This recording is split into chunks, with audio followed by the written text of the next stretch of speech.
Welcome, everybody, to episode 50 of the Ray Infinity Show.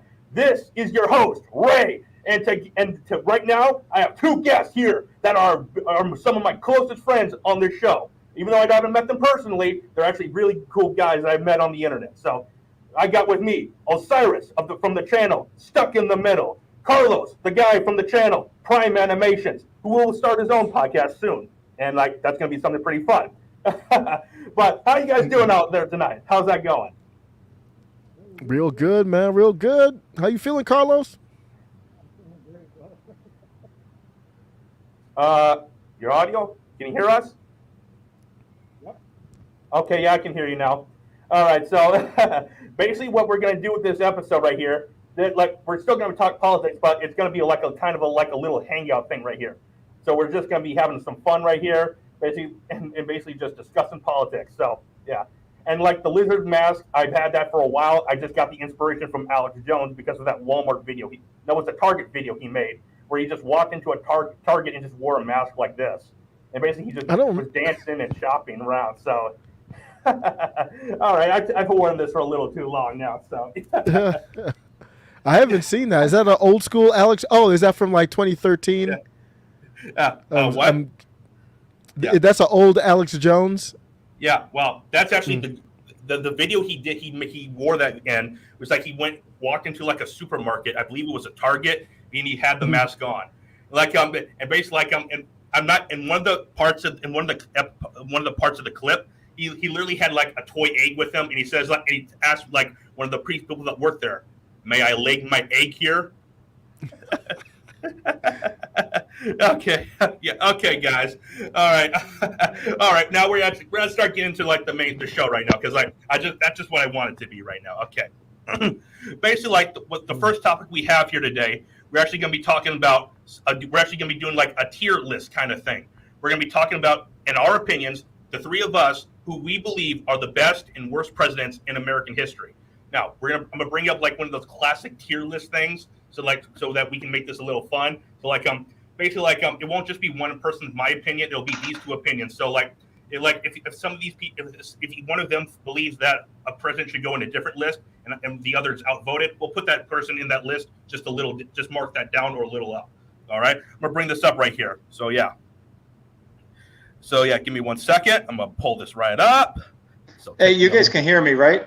Yeah, we can hear you. I got you. Okay, perfect. Yep, sound good. Okay. So basically, we're gonna start up this list right here. Like obviously, right at the top, and like the obvious one, we have George. S. We have S, which stands for superior, which are the best presidents.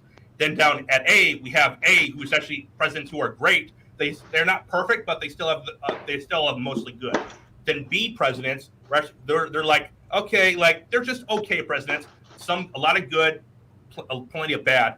Then C down there, we have they're just kind of blah presidents. Like the good slightly outweighs the bad, but still though. Then D presidents, we have and we're gonna have them. They're presidents that are like almost nothing good, but at least we have to acknowledge the good things they have done, the good ones. Then at F, we just have presidents who are just god awful, like they're unredeemable, and so yeah. Then obviously down here we have who are these people and play us. So yeah, that one I don't know why that's down there, but I'll keep this one down here for someone specific possibly. All right, guys. Right when we get into this, who do you guys believe is the best president in the United States history? We'll start with Osiris first. I would go with George Washington is the first that comes to mind. Okay. I second that. Okay. Pretty easy. 100% agree right here. Where is George? I'm trying to find him right here. Where is he? Down here. So what I have to do, I'll have to do that because he's all the way down at the bottom. Now we're not going to get to every president because we have all the topics here, but we're just going to cover the main ones that we all know about. So yeah, and if you guys have any discussions of where each president should go, we can have a discussion about that. All right. So, and in my opinion, George Washington is the best president in the United States history. But there's only two people that are in the S category in my view. and it's the only guy that can be on par with Washington himself. I believe. Lincoln? Yep, 100%. Okay. Lincoln. How about you, Carlos? Yeah, I agree with that. Okay. I believe we all agree with that. So far, nothing. So far, nothing wrong right here. Yeah, hard to be in their class. Okay. Yeah. Okay. Here's what I think. I think when it comes with Washington, right? I mean, he was the first. He was part of our freedom movement, right? He set the foundation, right? He set the bar, and so that's why I think he should go there. And obviously, Lincoln. I mean, gosh, what can you say about Lincoln and everything that he went through and everything that he did that led us up to have the type of society that we have right now, where everybody's viewed as equal, right? Yeah. And like what? Yeah. Oh, you can go, Osiris. Well, I was just gonna say, man, we need leadership right now, and that's what George Washington was. Obviously, military guy, but just a natural, real leader. We haven't had a real leader in a long time. Probably Trump, you could argue, but he was so fought against. Yeah. Washington, the very first president in U.S. history. Out of all the founders, he was alpha out of all of them, and he was a great man. Like, even though like a lot of his legacy has been tarnished today by the left because they said, oh, he was a slave owner. Slaves. But then when you look at it back in those days, like, he actually was against slavery. The only reason he had slaves was because at that time he legally couldn't free them. So yeah. And plus, like, he actually left office peacefully. Didn't even want to run for president because he thought he would have been betrayed as a king, and he actually surrendered power after the war. You know what? It's interesting. I find the argument of looking at somebody's past based on where the world was at that particular time kind of. I don't agree with that mindset because, like I said, so slavery was a worldwide practice. And at that time, during that particular time, right, it was against blacks. But if we look at it historically, many people throughout many civilizations, throughout many skin colors have been enslaved throughout time. So, it is what it is for the time. And to your point, Ray, like you said, I mean, he didn't, it was something that he couldn't, it wasn't his primary focus at the time. And that's why we're putting Lincoln up there, right? Yeah. That Lincoln was actually the guy who actually established that the Constitution and the Declaration of Independence were inseparable, that they were one of two halves. They like, all of them were the exact same because, like, the rights of freedom were not delegated to only the Declaration. They was delegated to both the Constitution as well, which actually allows us to have our freedoms. And here's the interesting part. The movement to get away from slavery, just like slavery was a worldwide practice, the movement to get away from it and end it was actually worldwide. It started in multiple different countries across the world. Yeah. So it was something that started to gain movement and hence, why it went the way it did. Yeah, agreed. We'll move on to the next president right here.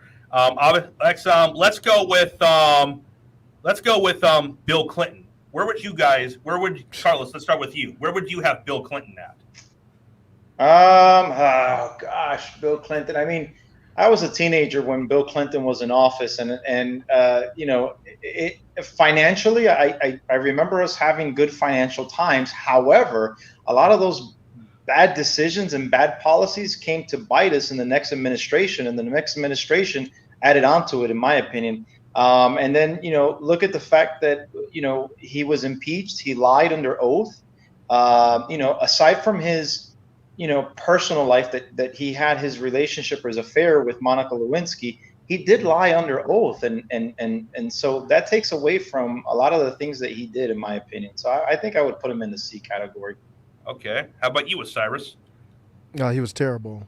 He presided over NAFTA, and he was a very charismatic dude, and that's what carried him in a way similar to Obama, covered up for a lot of his flaws.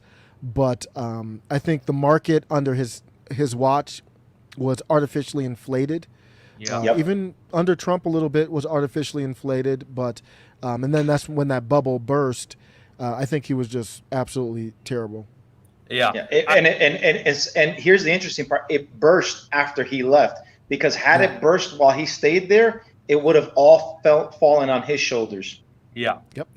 Yeah, I think Clinton was a garbage president in my opinion. Like obviously like with all the wars he started, but he was at the end like he actually was succeeded George H.W. Bush, and if you really look at it at the end of the day, he was really just a continuation of George H.W. Bush. Like just George H.W. Bush was like a liberal Republican, and I was not a big fan of him, and Clinton just seemed like himself was just a continuation of that. So yeah, so I would Yeah, put. but there were some positive things that he did. Like I remember his State of the Union address where he talked about illegal immigration and how it was bad and how it hurt, Americans as a whole.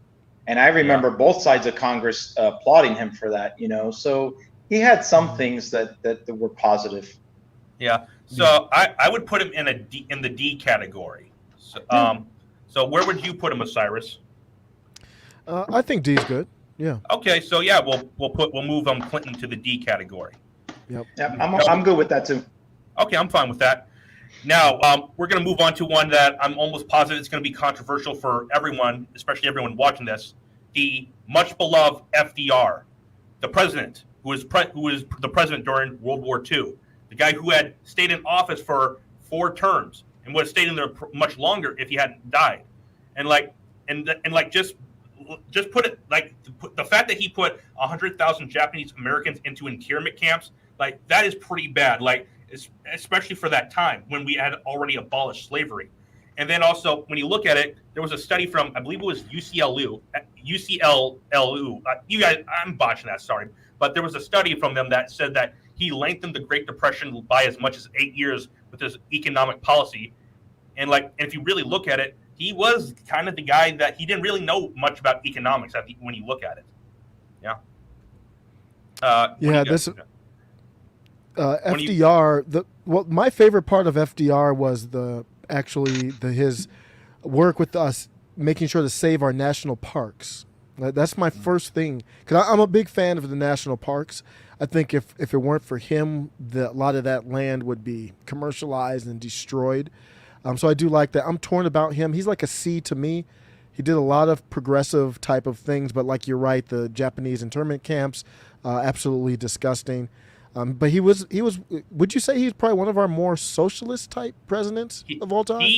In my opinion, he took the government that Woodrow Wilson had already created, and we'll get to Wilson in a little bit. But he's actually the one who took the government that Wilson created and just amplified it even further. So yeah, and I can't put him as an F, even though I believe a lot of his policies is an F. But I would actually put him as a D. But the reason I would put him as a D is because of his leadership during World War II. Because you have to be fair. You have to highlight some of the good things he did. And his leadership during World War II was actually phenomenal. I have to admit that. I agree, and I was going to say the same thing. Yeah. So, Would you go with that? D? Is D fair? Yeah. I think D. I would say C or D. D is fine for me. Yeah, I would have said C just because he helped us win that war, and that was a very crucial war. Yeah. Okay, we'll put him in the C category.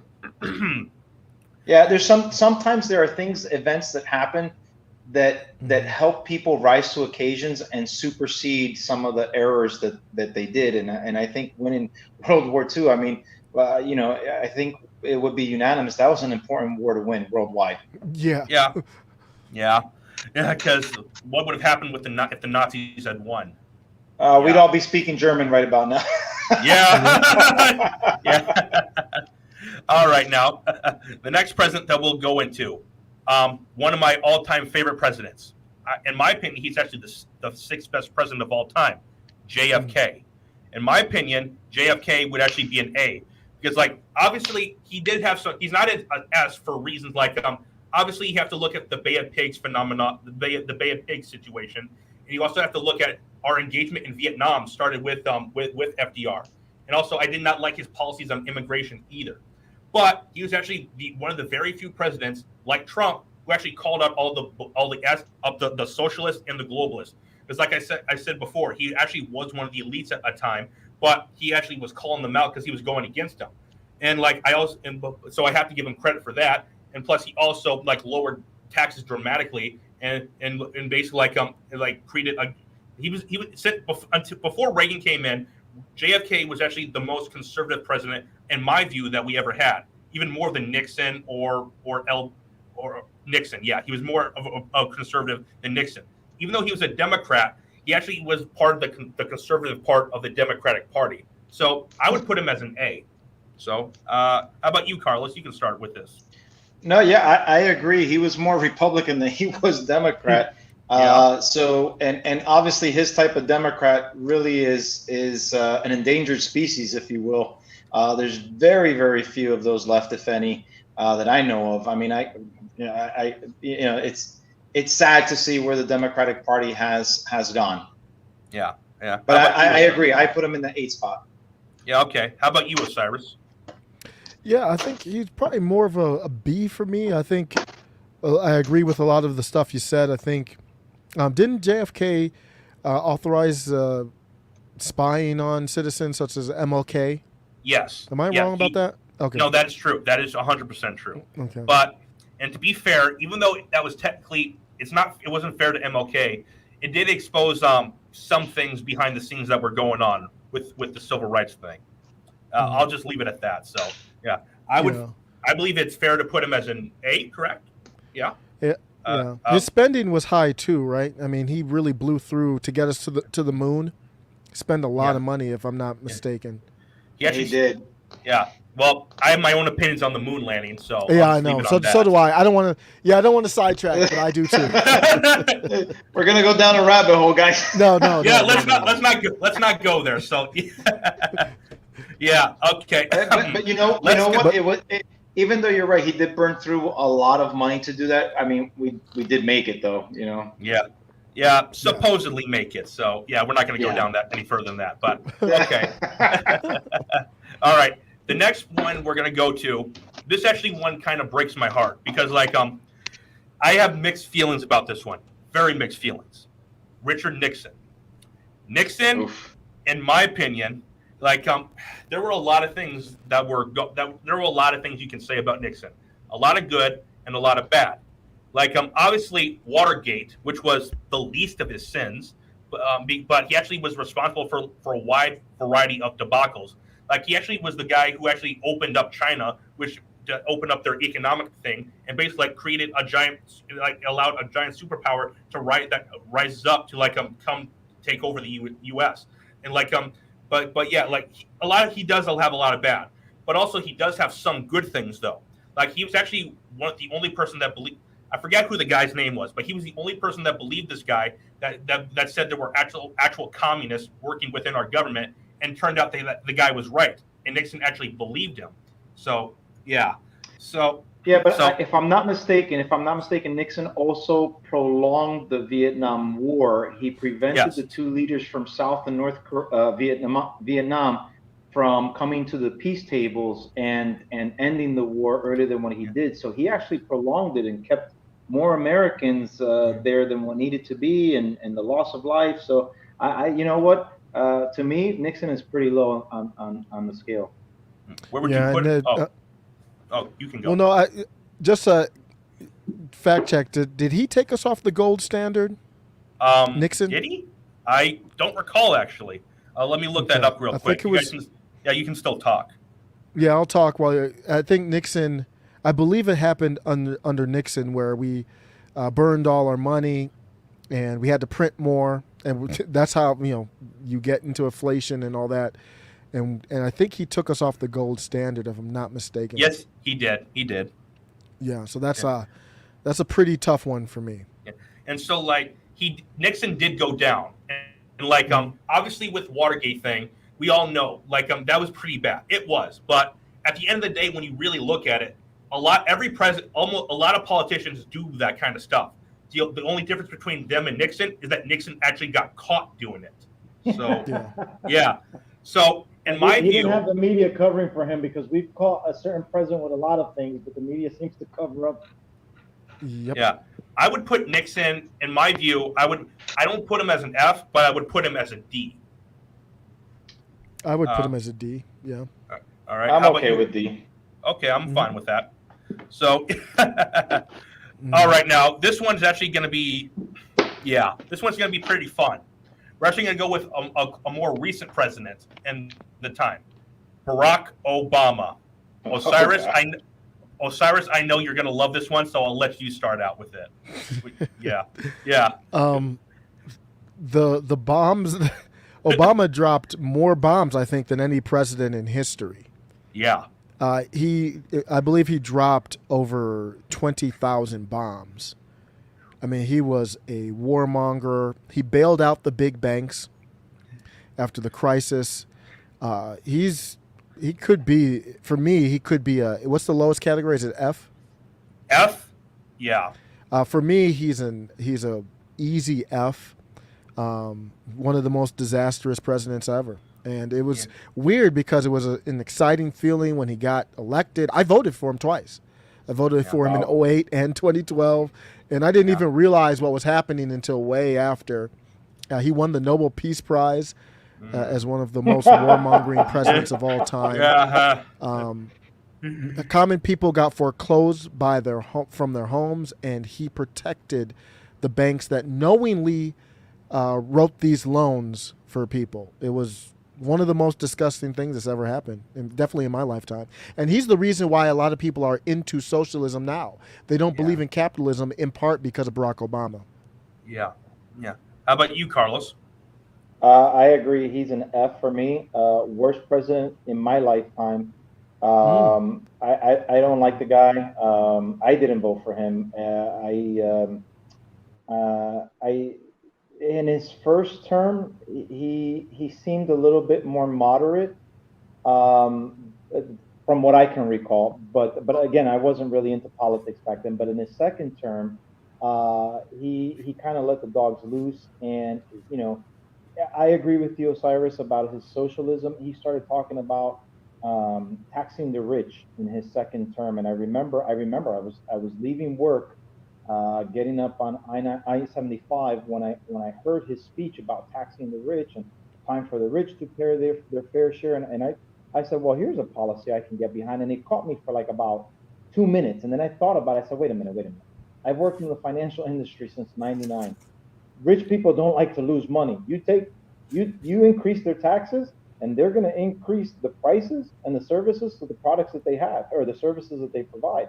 At the end of the day, rich people are not going to pay for that increase of tax. It's going to be the consumer that's going to pay that.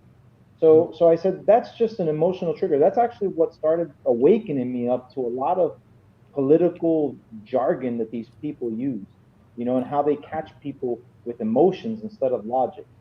In addition to that, Osiris, I enjoyed a podcast that you did a couple of days after we met on Ratio the first time, which was, you said something about the 90s were like the peak of our society and culture. I really enjoyed that piece.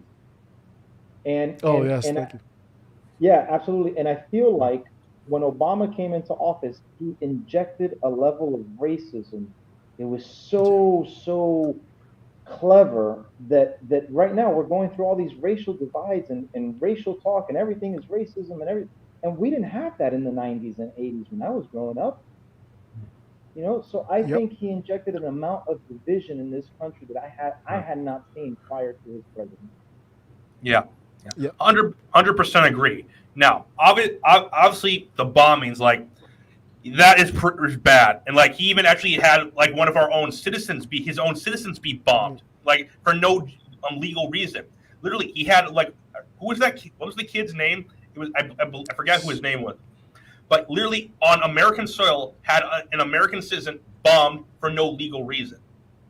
Like, it was a 16-year-old. I forgot the name, but it was a young person. Yeah. And then like on top of that, which I think Obamacare, which was just an atrocity, basically raised like healthcare premiums from like $800 a month to like over $2,400 a month, like and basically like forced everyone to get it. And if you didn't get it, you would be fined even more if you didn't get it. Like how you can't do that in a capitalist society or in America. That's how you expect people to do that. You're just punishing them for not caving to your propaganda. Here's the interesting about that. I love Pelosi's line about let's pass the bill to find what's in the bill, number one. Then you've got the fact that Congress was exempt from Obamacare. That was number two. And then to be completely fair, I love the fact that when Trump went to take down Obamacare. There were Republicans that spoke against Obama and Obamacare, but yet when it came time to vote for it under Trump, they completely collapsed and didn't vote. Yeah. I found that very interesting. John McCain. Hmm. Not a big fan. No. But going back, I honestly, and I've shared this. My wife and I have had conversations. My brother-in-law. I think Obama was chosen for this country, and it has nothing to do with him being black. To be honest with you, some guy. The first time I was ever called a racist was someone who was black and said, "You don't like Obama because he's black," and I said, "No, I don't like Obama because his policies." And for your information, I'm voting for Dr. Ben Carson. The last time I checked, he was also black. So how does my racism work? If you trying to call me? Yeah. It's just absurd. You can't be calling people names just because you politically disagree with them. It's weak, it's ignorant, and that's why that stuff no longer works. But to be honest with you, I feel like there's a certain amount of poison that this guy injected. I mean, think about the things that we've seen. Think about the things that have happened since he's left office, right? I mean, BLM started when? In 2014 it was Congress, and I do believe that he was the president in 2014. Yeah. Oh, your mic's a little low, Carlos. I can sorry. hear you.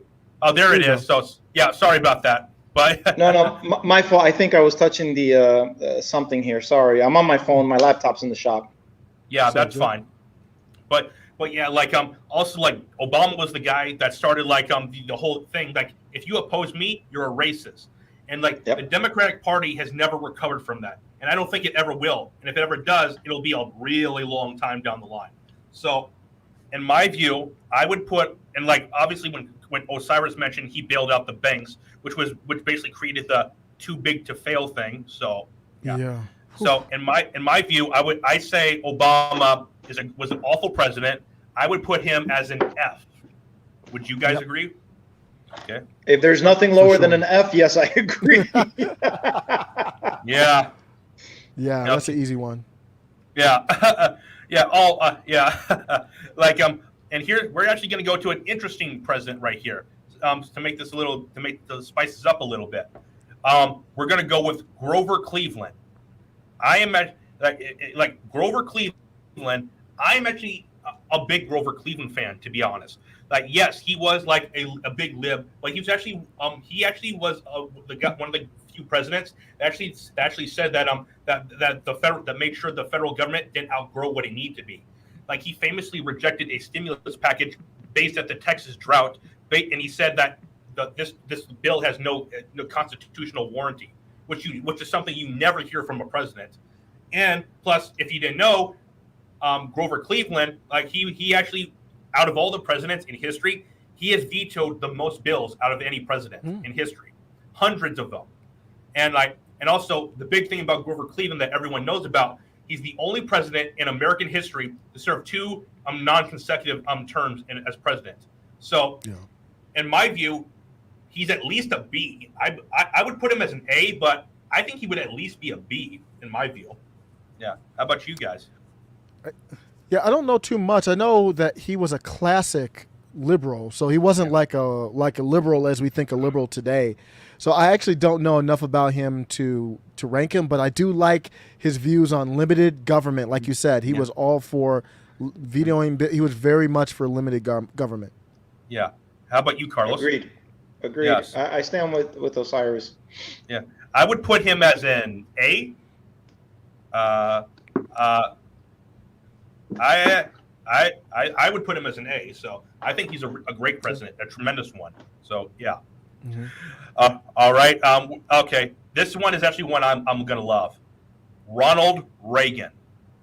I think you like him a little bit more than I do, but yes. So let's hear your thoughts. We can start with Carlos first because he actually saw Reagan. Well, both you guys saw Reagan. I never did, but I think Carlos would bring a good perspective from this. Yeah, the only one policy I don't agree with Reagan was when he gave amnesty to all the illegal immigrants. That was something that obviously I don't agree with, because as a U.S. citizen, I'm required to follow every single law in this country. And so to have people come in illegally, I don't care where you're from. I don't care if you're from Mexico. I don't care if you're from Europe. I don't care if you're from China. I don't care where you're from. Everybody should be required to follow the law. And giving people amnesty is like you're giving them a reward for breaking the law, for entering into this country illegally. And I didn't agree with that. However, I'm a big Ronald Reagan fan. I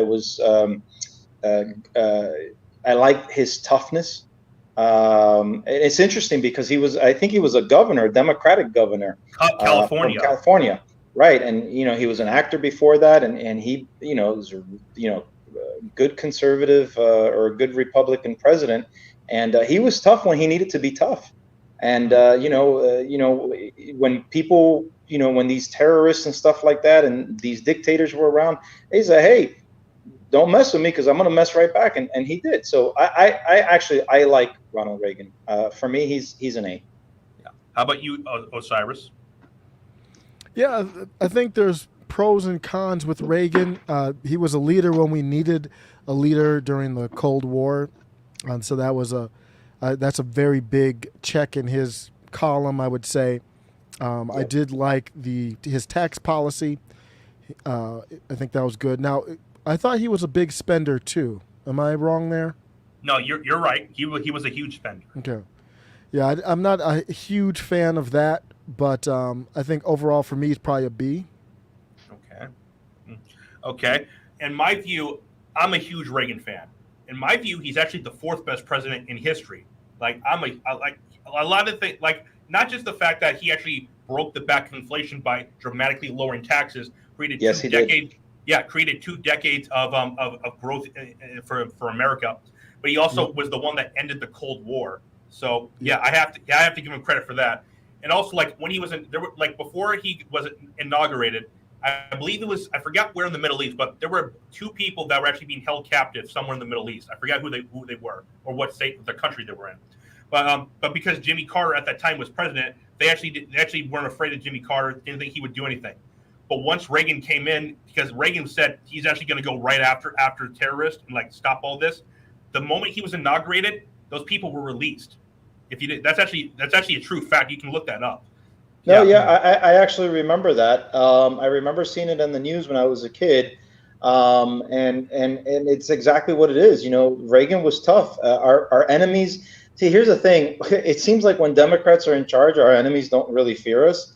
They laugh at us, and then when it's a Republican, a strong Republican, they know what's up, and they don't mess around. They're like, "Oh, we're not going to mess with this guy." Yeah. So yes, but like Osiris said, and I actually agree with him on that, is that he didn't get the spending under control. So he's obviously not an S, but in my view, I would put him as an A. It's true. He was a big spender, but I mean, he did a lot of good for the economy. And the economy, when he took it over, was horrible due to Jimmy Carter's policies. Yeah. Yep. Yeah. So he flipped that around, and we actually had some really good gains during those 80s. Yeah, I couldn't put him lower than a B. So yeah. I would put him as an A. I'm with you, and as an A. Mm-hmm. Yeah. Okay. Yep, I'm fine with that. Okay. And like we just mentioned Jimmy Carter. I'll just put Jimmy Carter in the F because we already know that's that conversation. So that's a given. Slide him on over. Like all historians, everyone forgets Jimmy Carter. Now, to be fair, he might be slightly better than what people recall because, after all, he did try to bring down inflation in the latter half years of his administration. He did so unsuccessfully, but just slightly better does not mean anything good, though. Yeah. Nope. Mm-hmm. Sure does. But yeah. But we'll actually move on to someone I know Osiris will love, Teddy Roosevelt. Osiris, I want to hear you first on this one. Teddy Roosevelt. Yeah, so for Teddy, I think what I would say about Teddy is I would have Teddy as one. I don't know where I would put him yet, but I would say one of the best. The reason I would say that, very esteemed history. I believe he won. Did he win a medal? I believe so. I mean, he was one of the youngest, I believe, presidents in history. Really bright guy. And I would say there was a lot of crises under him that he was able to kind of navigate at the time. He was early 1900s, I believe. Yes. You had strikes going on. You had a lot of labor unrest.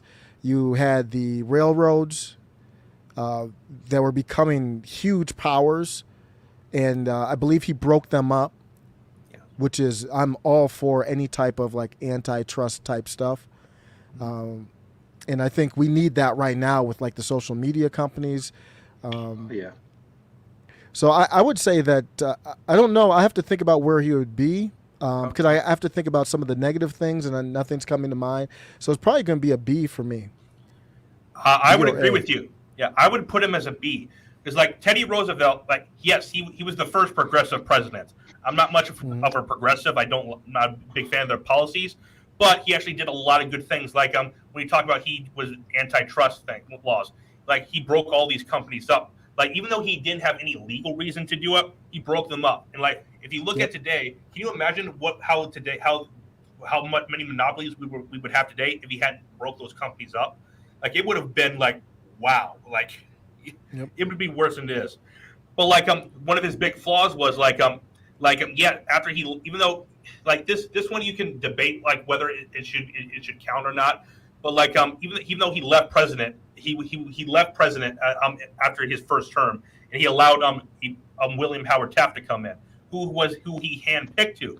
But now when the next election cycle after Taft came in place, Teddy Roosevelt wanted to come back into power, and he told the Republicans, if you don't nominate me, I'll run third party, and Woodrow Wilson will win president. And like, if it wasn't for Teddy Roosevelt and his ego trip, then William Howard Taft would be more fondly remembered as the guy beating Woodrow Wilson in 1912. So, yeah, so I got to give him that flaw. I put Teddy as a B. Yeah. Yeah. How about you, Carlos? No, I agree. All the points that you guys touched on were pretty much what I had in mind as well. So obviously breaking down monopolies is huge. There's a lot of laws regarding that because let's face it, it's the classic absolute power corrupts absolutely, and that goes in any form, whether it's political, whether it's monetary, so a lot of those laws were put into place to prevent that type of stuff. So I'm good with that. Okay, we'll put him as a B. Okay. All right. Next guy up, Harry Truman. I'll start with this one first. I'm actually a big Harry Truman fan. I believe the way, obviously with the way he handled the end of World War II was good because like it finally ended that years-long war that was just destroying the economy as it was going forth. And also he actually was a supporter of the state of Israel, which I actually agree with. I 100% agree with him on that. And also he is he actually, I forgot what I was going to say right there, but I know, he actually released the Japanese Americans that FDR put in those internment camps after the war. I don't if FDR hadn't passed, he would have still been in office, and I'm not sure he would have released those Japanese Americans. So, but also another thing of Truman's flaws is that he didn't provide enough aid to Chet during Mao's revolution, which if he had provided more aid to Chet, China may not have been where it is right now. And also he did leave a lot of his handling of the Korean War left a lot of things to be question marked too. Yeah. Carlos, you can chime in. No, yeah, I mean, you're right. I mean, the fact that he freed, the Japanese Americans was big. Obviously that I understand what happened there. I don't entirely agree with it, but I understood why. It was a different time also. It was a time of war. You didn't know who you could trust. Let's be real. The Japanese people, they're very passionate about what they were doing. I mean, the whole kamikaze thing. I mean, we don't normally do that. We value our lives, and they were ready to sacrifice their lives for their land and so on and so forth. So I get it, but I agree with everything that you said there. I mean,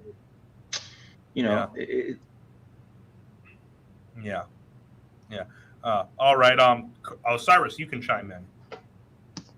Yeah, I have problems with Truman. I'm not a full expert in them, so help me balance this out. But Yeah. I remember the big thing I remember is the paper. Didn't he have the paper where they picked Dewey?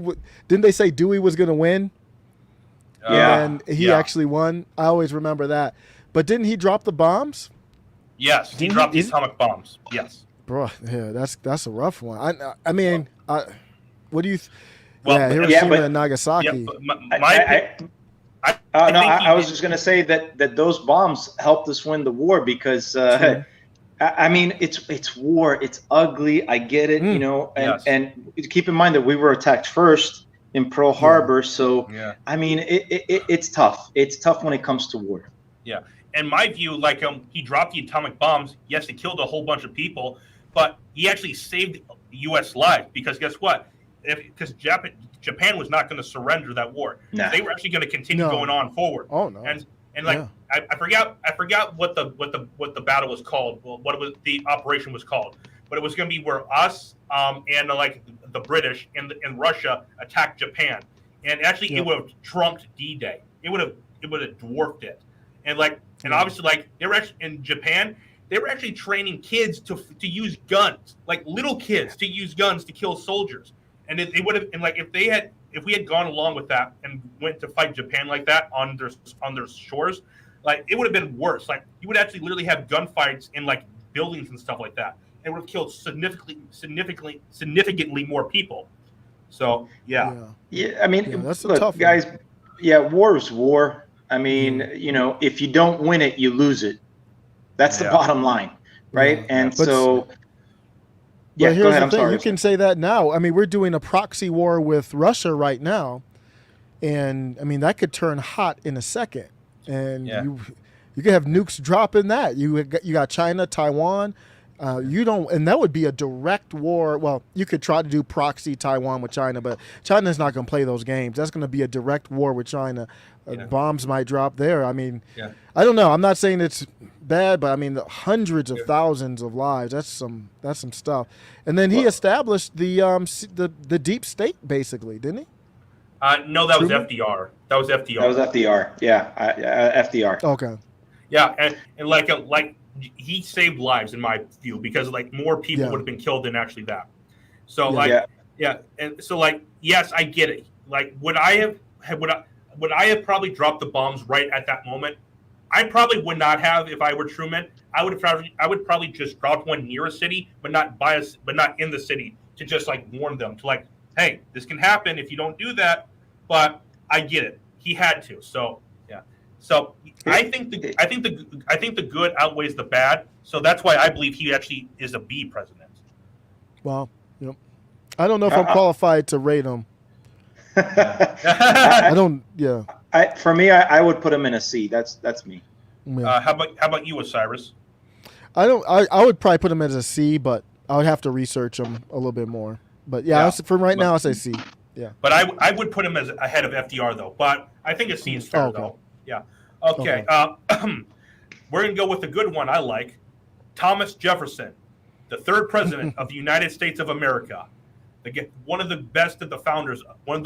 He was actually the second. He was actually after George Washington. He was the second of all the founders. Like he was literally George Washington's right hand man. And like I'm actually a big fan of Thomas Jefferson. Obviously, you have to go with the fact that he obviously with the Louisiana Purchase. You have to give him that. He saw a deal that he legally couldn't do because he didn't have the constitutional authority to do, but he still went ahead and made it anyway. And like he actually widened America vastly, like expanded our territory by how many miles was it again? I forgot how many it was, but expanded it dramatically. Yeah.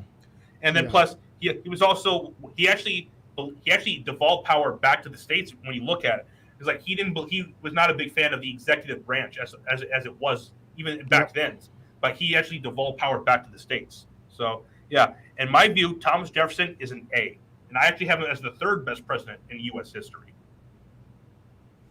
Yeah, okay. For me, no brainer A, and really one of the founding fathers. Wrote the Declaration of Independence, I believe.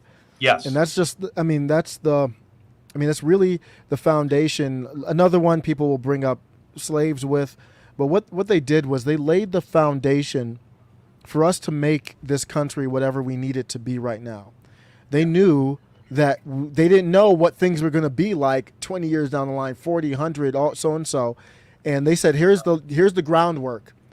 And in 2022, you use that groundwork and you can make this country as great as possible. And right now, people are trying to break that groundwork that he started. I bring this up a lot on my channel. It gets me heated. I don't know if you guys know, they took a statue down of Thomas Jefferson from New York City. That is one of the darkest moments that I have ever seen in our country. Yeah. And also, I believe you said, Osiris, that I looked a little more into this. I think that when the Constitution was being written, Thomas Jefferson wasn't even present. He was in Paris. Was it Paris? He was in. Yeah, he was the best foreign dignitary. I mean, he was a bright dude, a little arrogant, but he was really smart. So he was over there. Yeah. But and when you look at his writings and his writings in his scriptures that he wrote, he sounded like he was a liberal. But when his actions and his speeches, he sounded like he was a conservative, which in my opinion that gives him a lot of a positive. So, yeah. Carlos, yeah. I agree, and Osiris put it really, really nicely. One of our founding fathers, right? Pinnacle of what our country's built on, all the things that he said, and it's why you have. See, just like you get heated, Osiris, I get heated when we talk about illegal immigration, right? And how people talk about how horrible this country is, how racist this country is, how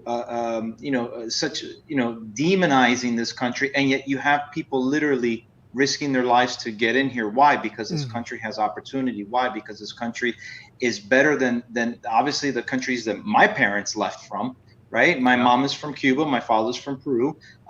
Cuba's going on 60 plus years of communism. Right. And so there's reason why. And when I hear the attacks on our forefathers in our country, it really aggravates me as well. Yeah. And also in the original draft of the Declaration of Independence, Jefferson actually mentioned slavery because he was against it. Even though he had slaves, he was against it, just like George Washington was.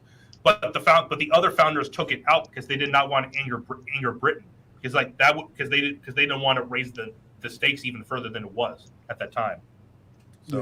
So in my view, I would put him as an A. Oh, no question. Oh, I mean, I agree. He's one of the best. Yeah. Yep. Yeah. All right, we're gonna go to not the current president, but the president right before him, before this current one.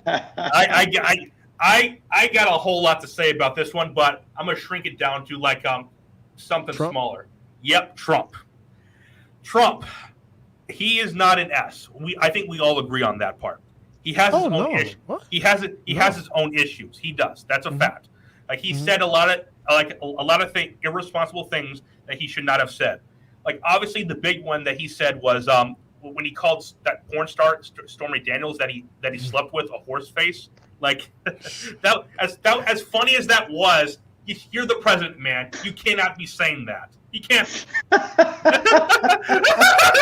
But yeah, it was funny though. If you just watch the media's coverage of that, they kept playing that nonstop, literally just for calling her a horse face, literally. But obviously to get to Trump, obviously if you look at the immigration thing. He dramatically lowered the immigration rates, the illegal ones, and he was actually the one that was trying to build the wall. And he mostly built it until the 2020 election when he left office. And basically, he was also the guy who dramatically lowered taxes, even lower than Ronald Reagan's actually. And created the greatest economy we've ever seen in 50 years. Was it 50 years or was it longer? I believe it was something along those lines. But I think it was 50. Yeah. Yeah. It wasn't in history, but it was just in 50 years. So yeah. And also he tried to get rid of Obamacare, and if it wasn't for John McCain, he would have gotten rid of it. So yeah. And plus the famous thumbs down. Yeah. Moment. And plus he was the only president in 40 so years or so to not start any new wars whatsoever. He kept us out, and he was actually going to get us out of Afghanistan until Sleepy Joe got in there and did his mess. So yeah, And plus, obviously, he rebuilt the military. He rebuilt the nukes. He added to our nuclear arsenal, and the tariffs he put on China actually, basically, he messed with China greatly. And basically, China actually they backed down. They would not mess with him. Same with Russia and North Korea and Iran. They wouldn't mess with Trump because guess what? Even though he did say a lot of weird things, he was still an alpha. And that's what these other leaders, even though they're evil people, they respect another alpha. They truly do. And plus, he was actually the first president in history to actually negotiate with North Korea, and he even crossed the South Korea North Korea border. And basically, I loved what he did. And plus, he brought back all of our jobs, and he exploited the system that a lot of these companies do when they make their products. They try to they actually get their products made in a different country to make it a little cheaper. And Trump went in there and said hey, if you're going to do this, we'll tariff this 30% so that you don't make any profit. So you have to, in order to make profit, you have to make it in the U.S. And yeah, and obviously his handling of the C-19 thing, he kept us open. He tried to keep us open. If it wasn't for people like Newsom or Cuomo or Whitmer or a few others like that, and yes, he did spend a whole lot. I will agree with that, more than Reagan actually. You knew I was going to say that, but I'll get into that point though. Yes, in 2020 he printed probably the most money in history until last year, 2021. He did. I'll give him. I'll say that. But when you look at it, that was for stimulus checks. And yes, at the beginning, yes, it was. He probably shouldn't have done that. But when you look at it, a lot of those at the beginning of the C-19 thing, we didn't know what it was going to be. So they kind of had to be stimulus money to them. And as the year progressed even further, the governors in blue states would not open up. So they couldn't just leave their citizens behind. So there had to be stimulus money to them. Then as it got closer to the 2020 election, right before the election, there was actually a bill that Trump vetoed, but Congress overrid it. So that's not necessarily Trump's fault right there. So yeah, Trump, he's definitely not an S, but in my opinion, he's number 5. He's the number 5 president in U.S. history. So, and with all that, I would put him as an A. Okay, Osiris. Yep. Well, yeah, I'll go. You have him a little higher than me. I would probably put him as a B, but I think he's underrated. I think history is going to, if we tell an honest tale about Trump, I think history is going to be very kind to him.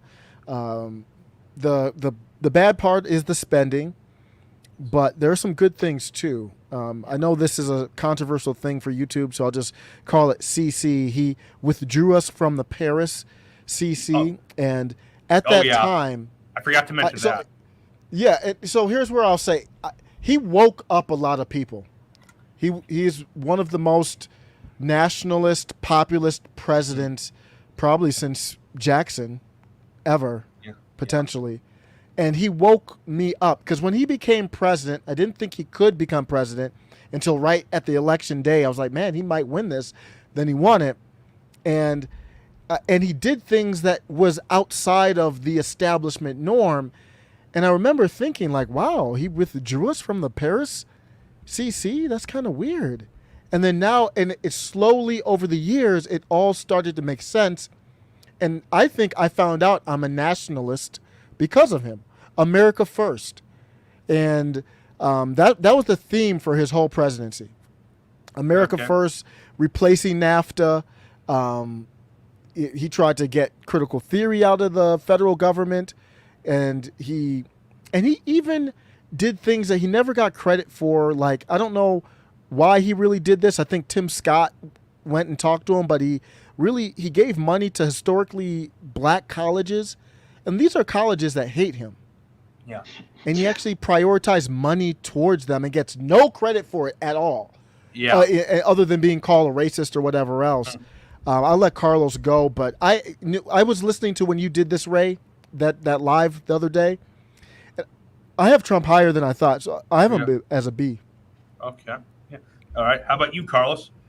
Man, I love President Trump. I wasn't, listen, When the campaign was going on, like I had mentioned before, my vote was for Dr. Ben Carson. I love Dr. Ben Carson. I to a certain extent, I idolize him. He's a very smart man. He's a Christian man. He's got a great heart. He's a genius, if you will, right? Because of his all the surgeries and the things that he's done in his medical life. And so I was on board with him. Now, the reason why I didn't gravitate to Trump right away is I agreed with all of Trump's policies that he was talking about, he was saying. It's just the way that he was saying it, which I think, Ray, you were alluding to at the very beginning of this part, right? And that kind of took me away. So once Ben Carson dropped out, I said, well, I know who I'm going for, because America first, right? Yeah. That part was always, it resonated in me, because for most of my entire life, I saw America being put in the back burner. I saw it with Bush Sr., I saw it with Clinton. I saw it with Bush Jr. I saw it with Obama. And I'm like, man, why? Why is my country being put last? Why are other people being? You don't do that in your own house. You could love your neighbor, but your house comes first. You got to make sure your house is taken care of before you can look at anybody else's house and see if you can help out. And all I'm seeing is other countries going up, and where are we? So that bothered me. And so when Trump started his, Make America Great Again movement and putting America first, it resonated in me. He had me from there on. Now, all of the things that he accomplished as a president, my gosh, the economy. I mean, how many records were set in the stock market while he was in office? You know what I'm saying? We reached energy independence, low unemployment for everybody across the board, right? Household medium income was up, GDP was up, consumer confidence was up. There were so many positive things within this presidency. And I'll tell you one thing, if the media had been fair, he would have had a second term, because two things that drive a president's second term is the economy and protection, right? 100%. Those are, and he had those things. To your point, Ray, no new wars were started, but not only no new wars were started, how many terrorist attacks did we have during his presidency here on our land? How many lone wolf terrorist attacks? 0, I believe. 0, correct, 0. And so he had everything going, but the media hated him because why? He was a Republican, and the easiest thing that you can do to knock a Republican down is to either use the race card or use the sexist card. Those are the two easiest ways. Yeah, and another thing about Trump, I told Osiris this in the first time I had him on my show. It's when he first ran in 2016, he ran more as an independent, which that's why a lot of people appealed to him and gravitated to him. And then in 2020, he ran more closer to as a Republican, which I said that may have been a mistake. And Osiris, you completely agreed on that. Oh, I absolutely agree. Yeah. So I got to give him that part. But in my opinion, I would put Trump as an A. I would do it. I'm fine with that. Yeah. And Carlos brings up a great point. He did all this swimming upstream with everybody against him. Yeah. Yeah. And okay, we're gonna do a few more, then we'll move on to the inflation thing, because I want to. That's the main thing I want to talk about here. Well, we'll do a couple more, but we'll actually start with someone who Osiris, you told me you didn't know too much about him, but I actually wanted to explain a little more about him, because he's actually one of my favorite presidents of all time, Calvin Coolidge. I don't know, Carlos, I don't know if you know about him, but if you know who Calvin Coolidge is, but in my opinion, I know who he is. I just don't know much about him. I'll explain to you what a lot of the thing about Calvin Coolidge. Calvin Coolidge was the last president in American history to realize that the job of the president should not be a major factor in your life. He actually didn't talk that much when you really look at him, but he was also given the nickname Silent Cal because he didn't talk too much. And there's a famous story about Calvin Coolidge that at some sort of dinner party, a reporter came up to him and said, Mr. President, I've just made a bet with someone that I can make you say more than 2 words. And his reply was, "You lose." That is savage right there. Someone who can do that is great. But also Calvin Coolidge was lowered taxes dramatically and was actually a great speech giver. Like he actually made a great speech at Mount Rushmore that showed that how the Declaration of Independence and the Constitution were inseparable, and that they were one as a piece of. There are two halves of the same pie. They were the same thing really. And Calvin Coolidge actually created, like, I believe it was a decade worth of growth for the economy, and he was actually great for the country. Now, one of the great before I get into that part, Calvin Coolidge, he actually ran and he was actually the only president in American history to shrink the size of the government. Like, he literally shrank the size of the government and gave it back to the people. Every president, and yes, including Washington, Lincoln, and Trump, and all of them, they increased the size of the government. They did. I have to, because of the executive branch thing. I have to admit that part. But Calvin Coolidge is the only one who didn't do that, because he was not a big fan of the executive branch. And Calvin he ran for one term, and he didn't run again. And basically, that's actually something that I like that happens, which I actually would like more of that to happen, where a president runs and wins and doesn't run a second time, which that just shows how great of a person you are. But one of the tragedies of American history is that Calvin Coolidge stepped down and Herbert Hoover took over as president. And being someone from Iowa, yes, and I have to say this, Herbert Hoover was a garbage president. So I would put Calvin Coolidge as an A. So you can you guys explain something then? I'll go by your knowledge on this one. Yeah, I don't have enough knowledge. I just know a lot of people who I respect mention him a lot, so I have to research him. I don't know why. I don't know much about him at all. Calvin Coolidge is also one of Ronald Reagan's heroes, actually. Yeah, and also we're gonna do two more, then we're gonna move on to the inflation thing. Here's the funny part. So when we talk about decreasing government, I am all for that. So our government spending is out of control, and I've never seen people so irresponsible with finances. Like for instance, if you guys were overextended on your credit cards, there's no bank that would give you more money. You know what I mean? It's like you're behind on your credit cards. You're over the limit on these. We can't give you any more money. But somehow Congress manages to get more, even though they are over their limit, if you will, right? Yeah. And it's really, we really instead of raising people's taxes to do this and that, we really need to talk about less government spending. Yeah. And Marjorie Taylor Greene said this, Osiris. I think you remember this when she went on Tim Pool's podcast. She says, "Imagine how powerful an American country would be if we actually had a bunch of money saved up, where we were out of debt and we had a bunch of money in like a safe. Imagine how powerful that would be." Dude, do you know? Let me tell you, this is the other thing that frustrates me. Two things that frustrate me: illegal immigration and taxes. Why? I could own another house with the amount of taxes that get taken out of my paycheck, and it's disgusting. It bothers me.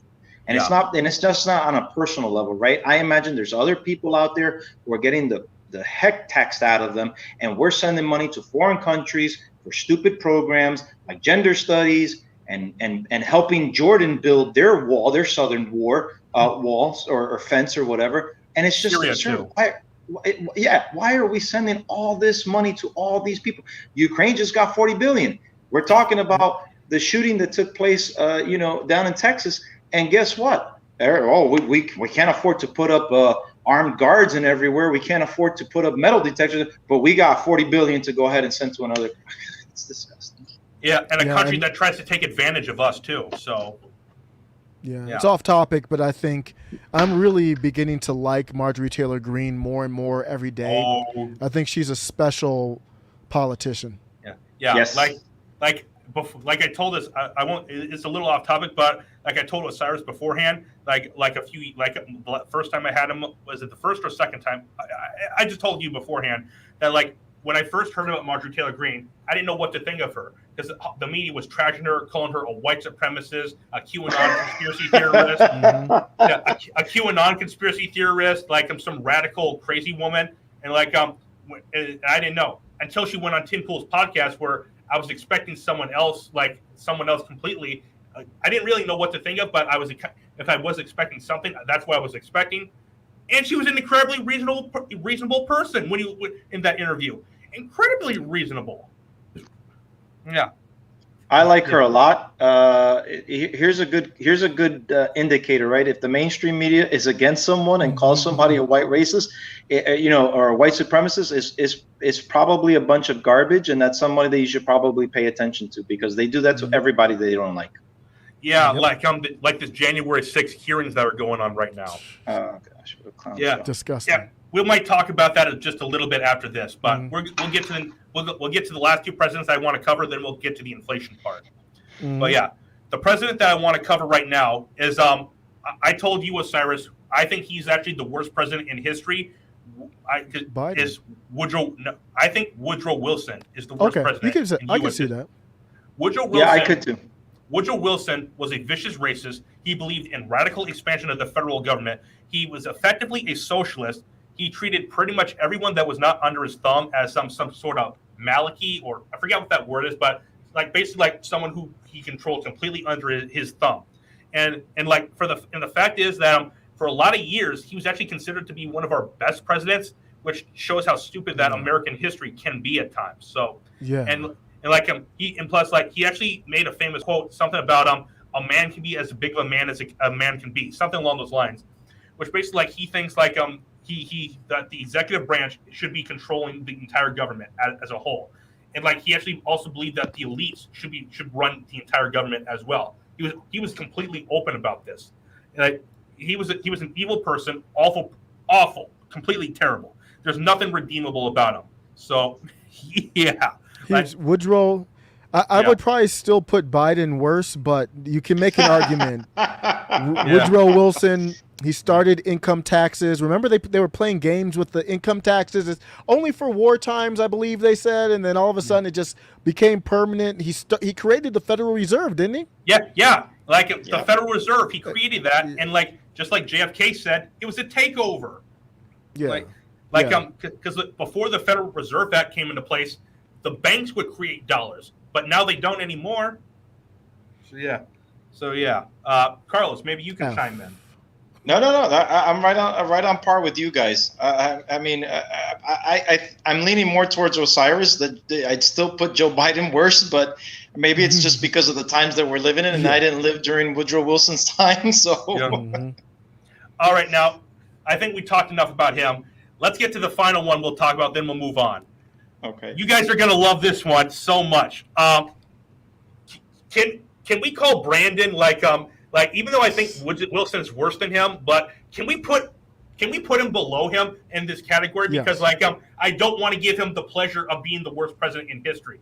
Even though I have him as number 2, I just don't want to give him the pleasure of being the best. That's the worst at something. I'm not even going to give him the respect to put him as an F. I'm going to put him as who are these people? I'm going to put him at that level. So, yeah. But Joe Biden, the reason why I say Joe Biden's even worse is I literally could probably come up with 15 different things that were impeachable that he's done. Seriously. Even just on an impartial level, not just because I don't like him. A lot of things he's done are impeachable offenses. Yeah. But the main reason I think Wilson is worse than him is because Wilson, it's a little unfair to Biden in this, because Wilson knew what he was doing with all the terrible things he did. He knew what he's doing. Biden does not know what he's doing. He truly doesn't.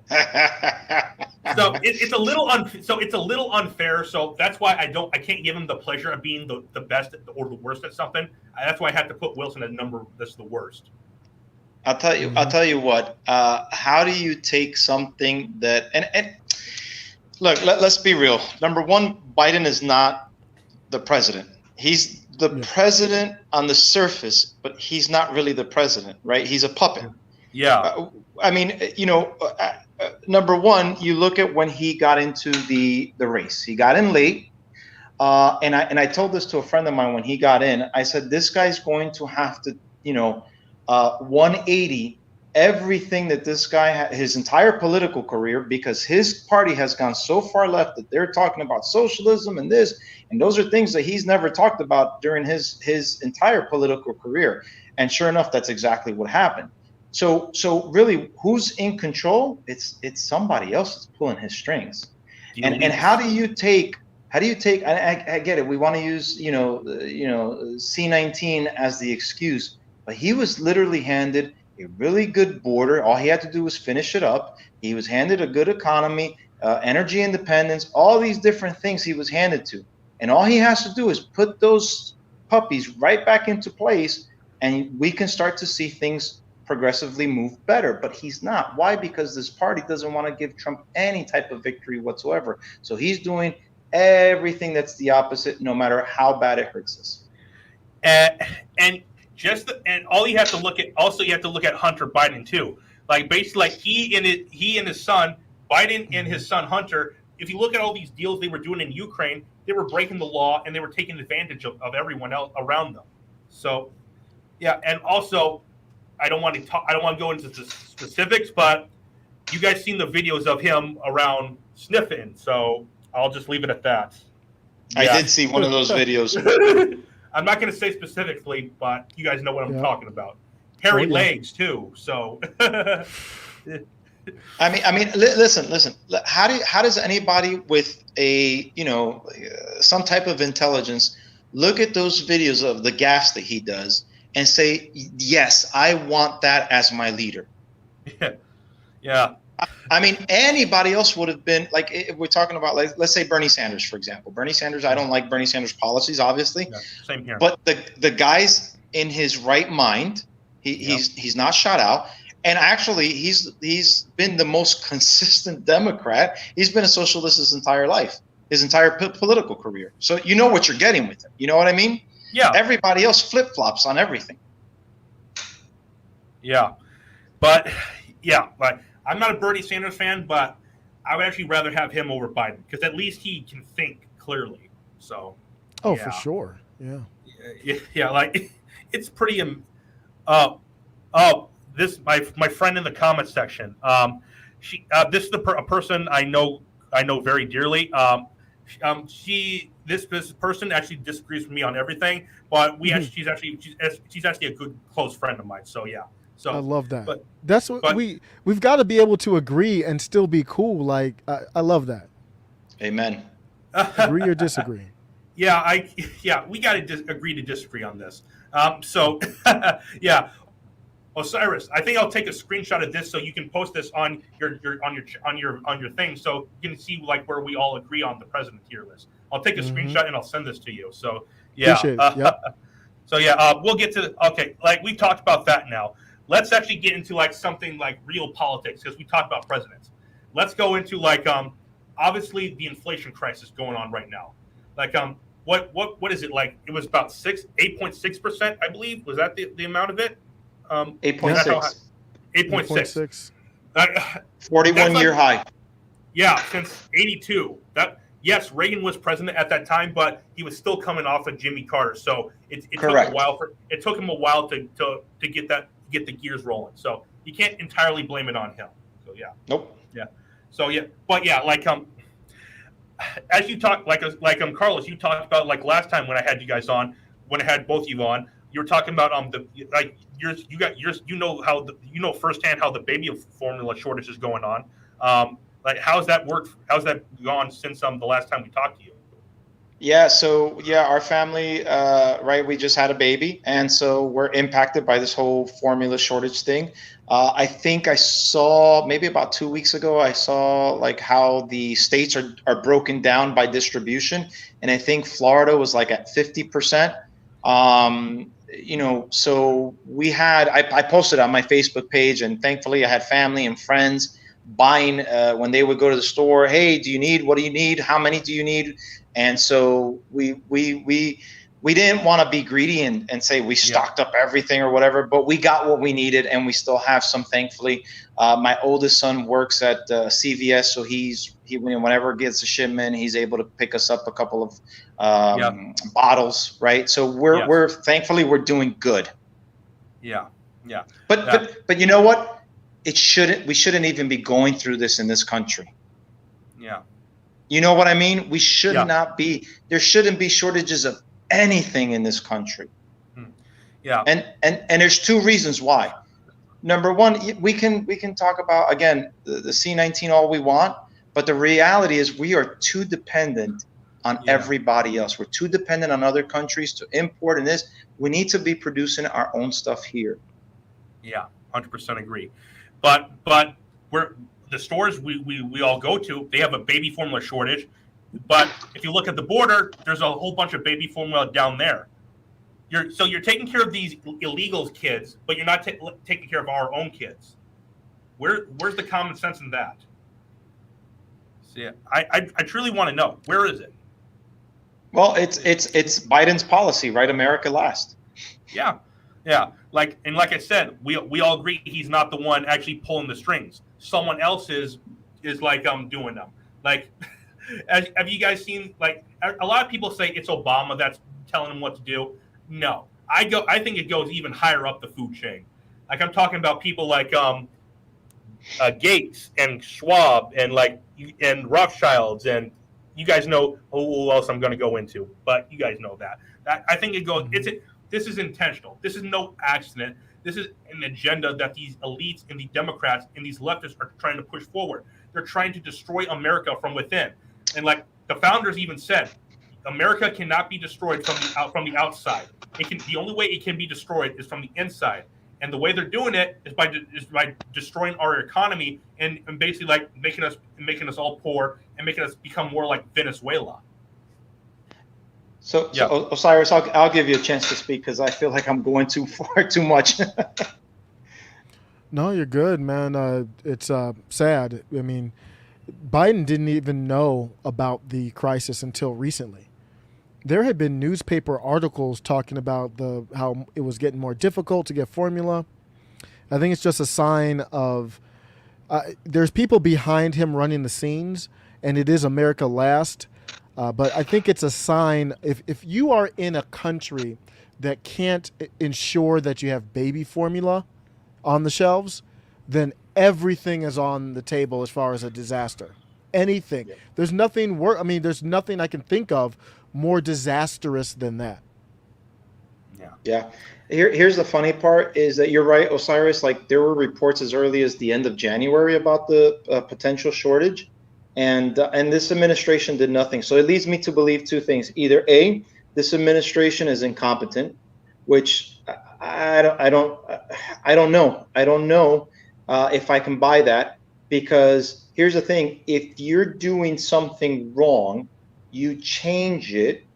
Or you change whatever you're doing wrong to come out to a different result. We're now a year and a half into this administration, and it's only getting worse.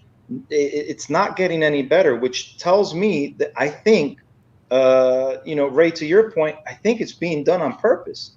You cannot mess a country up this bad and look at it and not change. Realistically, you look at it and go, wow, that didn't work. So, you know what, we need to figure out something here. And they're not doing that. Yeah. And the media is covering for him. It just seems like if you're going to say, is this an accident or on purpose, it's way harder to make the case for this being an accident. This is conscious. Yeah, like if you look at where our country, it looks like where it's going. It looks a lot like a third world country almost. Like in third world countries, there's shortages on the shelves. Like there's a lot of less manpower. There's a lot of less wealth. Like and there's a lot of more homeless people too. And like you got to look at California where that is right now. So, yeah. Like I said before, I don't consider California and New York to be part of America, and the reason is because they seem more like communist level countries. Yeah. The bottom line is that the bottom line is that we need these leaders are selling us out. They're selling us out to China. They're selling us out to our enemies. Again, how do you, with good conscience, send $40 billion to another country when your own people are struggling and suffering, when there are things happening in this country that need to be resolved, and these people are not resolved? They're elected to our country, for our country, not some other country, and I don't care where that other country is. Yeah, the bottom line. Yeah, like I'm sad where we are going right now.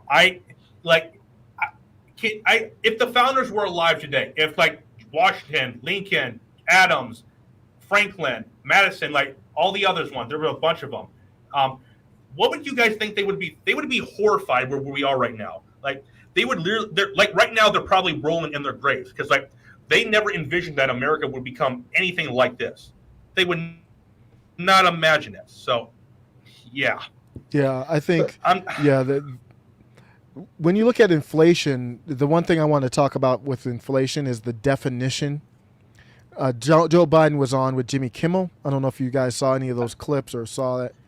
Yeah. But he was on with Jimmy Kimmel, and he's talking about the pricing going up, and I believe he said Putin, the Putin price hike line. Yeah. And it's a con game. It's to justify that they're defining inflation based on pricing. And inflation, really, the true definition is just increasing the money supply or increasing debt. So they're playing a game where it's like, look at these prices. The prices went up, and it's because of Putin. It's because of this. It's because of anything except for our spending. And some of that spending happened under Trump, but with Biden, just skyrocketed, kept on going, and inflation is a sign that our leaders are incompetent. So that's why they're trying to hide that, because our leaders are the ones printing the money. I mean, they should know this. Yeah. So I think they're trying to play games here. Well, it's not really. And they are playing games because each time it was a different excuse. It was, first inflation is transitory. We should start to see that go down by the end of the year. Then it was, no, it's because of C-19. Then it was, no, it's because of the Trump tax cuts that he did. Then it was corporate greed. Then it's Putin's price. It's every time it's a different story. So you can tell that they're playing games, to your point. And when Biden first got into office, I was one of the many people that was saying he was going to be Jimmy Carter 2.0. And oh my God, Jimmy Carter in comparison is a much better president, much better. Carter, he looks like, in hindsight, Carter actually looks like a really decent president compared to Biden. If you look at it. Now we all know Jimmy Carter is a garbage president. We all agree on that. But comparing him to Biden. But he's actually a pretty decent president. But because Carter, he actually mishandled crisis after crisis after crisis. Biden has created crisis after crisis after crisis. Like, obviously, let's start with the Afghanistan withdrawal. That was an embarrassment and a disgrace to our military and to the country as a whole. Like if you just go ask a bunch of these veterans, what do they think of this? They are ashamed and are pissed off that this happened, especially the way it happened. And when they did it, 13 of our own soldiers got killed, literally. But you hear that a lot, but they never talk about all the dozens of people that got injured and wounded. There were people that in that withdrawal actually lost limbs, and no one talks about it. No one does. Some of them are even paralyzed, I believe, and no one talks about it. Even Fox doesn't talk about that. That just goes to show you that all mainstream media, to a degree, is controlled by these elites, and it's almost like a little plan is going behind. It's almost like counterintelligence in a lot of ways. That they're touching on some things, but they're not touching on other things. But the things they're not touching on, they're not really allowed to touch on. So that's how I view it. Yeah, yep. What do you guys think about that? Yeah, a bit. Wait, can you hear me? Yep. Okay. So, you. No, sorry. I was giving Osiris a chance. It's frustrating to see. Again, is it incompetence? Is it being done on purpose? I don't know. Again, the America Last, sentiment that's going on is what's really driving and causing this. I saw a news report where this guy's promising to take in 20,000 refugees from Latin America. I'm sorry, but unless you're from Cuba or Venezuela, you're really not under the refugee status. You're not being persecuted by your government. Your government's corrupt and it sucks. Sorry, that's not our problem. Our government also sucks and is also corrupt. You know what I mean? So I don't know where these 20,000 refugees are going to really be coming from. Yeah, and where are all these refugees? And if you look at where all these refugees are being sent, they're not being sent to blue states. They're being sent to red states like Florida, Tennessee, Kentucky, Iowa, Montana. I could go on. And that's intentional. It's not an accident. It's intentional. And especially when you look at all these, what the Democrats are trying to do by trying to make it legal for all these illegals to vote, they're playing the long game right now. They're trying to change elections just so they can win. They're changing the demographics. Like you saw, in New York City, I believe, where they allow illegal immigrants to vote. They just have to be there for 30 days. Like, oh my God. Like, how is that even legal? Like, that should actually be struck down if you look at it, because if there's no with that HR1 bill that got shut down last year. Was it last year or was it the beginning of this year? It was something along that. It actually literally says in the bill, anyone who comes into contact with the government is registered to vote. Guess what? Yep. The illegals all these illegals at the border come into contact with the government. So they would be immediately legalized to vote. That just goes to show you. Yeah, because it's no secret that the majority of the Hispanic community votes Democrat. I mean, they know that game. Yeah. Yep, they're playing the long game. They're playing the long game with it. You're absolutely right. And with that bill, the HR1 bill, I'm very familiar with it. It's every single time you're in contact with or any government agency, I believe. Yes. It registers you. So what it does, it creates voter rolls that make it nearly impossible to audit an election. It's terrible. Yeah. But they didn't pass it. But yeah. I don't want to talk too much about elections because that's why I was banned from YouTube for a week. So even though I never broke any rules, I never broke one rule. I never said what they said I said. Yeah, they literally just made that up, literally. And okay, I'm fine with you having rules on your platform. Well, technically they're not a platform; they're a publisher by Section 230 if we're going by law. But just say if they were a platform, just say that. You can have your own rules. Like I'm pro-business, but I'm anti-fraud. YouTube says all opinions are allowed. Well, all views are allowed, I should say. And I never said anything that violated the rules. So they banned me for a week. They gave me a strike for nothing. And I said the reason why in one of the videos I did in between the time, where the reason why is because I'm starting to get more views. Because from you, Osiris, and from Adam, who I have on my channel, I'm starting to get more views. And then all of a sudden they gave me that strike. And I took I told you, Osiris, I took down all the first 9 videos of my show. So I just couldn't risk it anymore. I couldn't risk it. And the video I did right before the suspension, my YouTube suspension thing, I literally I took that down, and I was thinking about editing out some things because there was some things about that Tucker was saying about Australia and something else. So, but then I decided it would just chop it up so much, it just wouldn't feel like the same episode. So I just deleted it. I just couldn't risk it. Yeah, I said if there is a red wave and MAGA has influence, my number one concern is digital rights in making the algorithms public. And I think these companies should be public utilities because the government is just using them as, hey, they're a private organization that we're buddy-buddy with. If you watch the Michael Sussman trial, Michael Sussman knew the whole private Twitter org chart. He got Jim Baker in there, and Jim Baker from the FBI went to Twitter, all under the auspice of Hillary Clinton. I mean, it's like a government agency, basically, and that's just Twitter. Yeah. But by law, they're not a platform. They're a publisher because guess what? In Section 230, it literally says anyone who makes in whole or in part editorial decisions is classified as a publisher, and they're allowed to be sued.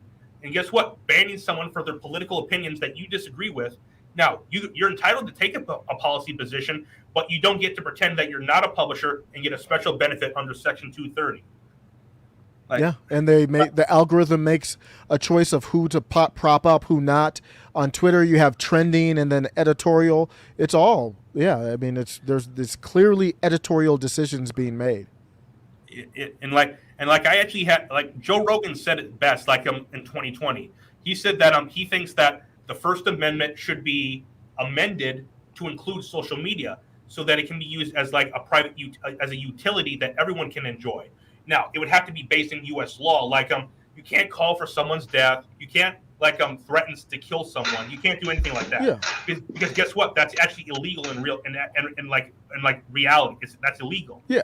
Right. So like in my opinion, like if you do something illegal, like what we do is we go to court, and like if the court deems that you broke the law, then fine, you should be banned. Then I'm fine with that, because at least there is a process to be done with there. Yep. Like landlords, they have their own. They actually own the places that people rent in, but they can't just kick someone out just because they don't disagree with them. You have to go to court to get them kicked out. Yeah, because there's a process. So why should it be different with social media? Yeah, it's control. It's control. Yeah. Yep. And it's the First Amendment for a reason. It is the most. It's like the Second Amendment's like the sword. The First Amendment's like the pen. The pen is mightier than the sword or the voice. And there's a reason why it's the First Amendment. To me, there's nothing more important. You've got to be able. There's no way for people to rally against these corporate politicians if we can't communicate. Yes, agreed. Like we need to allow everyone to be able to communicate, even people we disagree with. Because guess what? Absolutely. As much as I can't stand CNN, I don't want them getting banned. I actually want them to be able to say what they want to say, even though they're probably the most pathetic corporation of them all. They should be allowed to say what they want to say. I mean, as long as it's not slander or anything, or calling for someone's death. I would want them to be truthful, to be honest with you.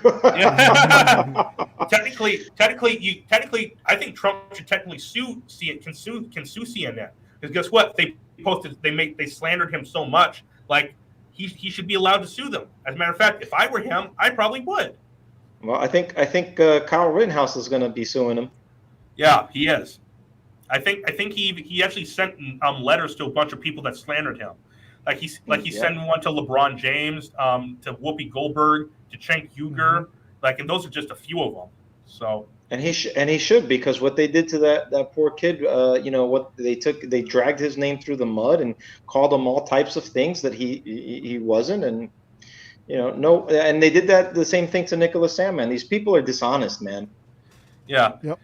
Like have you noticed a lot of these stories that the media has made up? They lied about Kyle Rittenhouse. They lied about the Covington kids. They actually promoted the Smollett thing, even though we all knew that was fake. Like Russiagate, we all knew Russiagate was fake. Like all of this stuff is fake right here. Now, I'm not saying everything is fake. I'm not saying that, but there's a lot of things that are fake when you look at them. Like they're trying to push. But their credibility is shot. Listen, they're a legitimate news organization. If you do one fake story, your entire thing is shot. Your credibility is you're no longer credible. So I mean, if you have one story, two stories, at what point does the common person say, you know what, these guys are being really dishonest, and this is about the third time that I've seen their dishonesty, so I just don't want to see them anymore. Yeah, out of all of Tucker Carlson said it best about the Smollett thing. How could anyone actually believe this? Like literally, like he said that a bunch of MAGA people, and he was in the middle of in Chicago in the middle of the winter at 2 a.m. in the morning, and some supposedly white people in hoods jumped him, even though we found out that the people he hired to jump him were actually black people. And they put a noose around his neck, and he actually walked into the subway with the noose still around his neck. And then when the cops arrived, and then it gets even better. When the cops arrived at his place, he still had the noose around his neck. Like, what the hell, man? Like, oh my God! Like, who can actually believe this? There's a lot of Trump supporters in Chicago. No, I would. Hey, I live in Iowa. I've been to Chicago plenty of times. There are no Trump supporters there, at least none that I saw. But but at least I've never seen one, not even one. Maybe there are some, but I just haven't noticed them. Yeah. Anything the left-wing media says, you have to question it. You have to. Yeah, I like this comment right here from this Tata guy. I don't know how he said that. They don't want you to know about the World Economic Forum's Great Reset. Well, they're being they're being open about it. So I think it's pretty obvious they don't care if we know. So they are going to take away all of our belongings and have us stream rented. Yeah, that's 100. You all seen the famous video. You will own nothing and you will be happy. Yeah. I'll say this though. I don't think most people know though. Like if you just look at most people in the U.S. Yeah. I think the majority of people don't even know what the WEF is. Yeah, and also like the media and YouTube and social media, they treat the Great Reset as it's a giant conspiracy theory, even though it's on the World Economic Forum's website.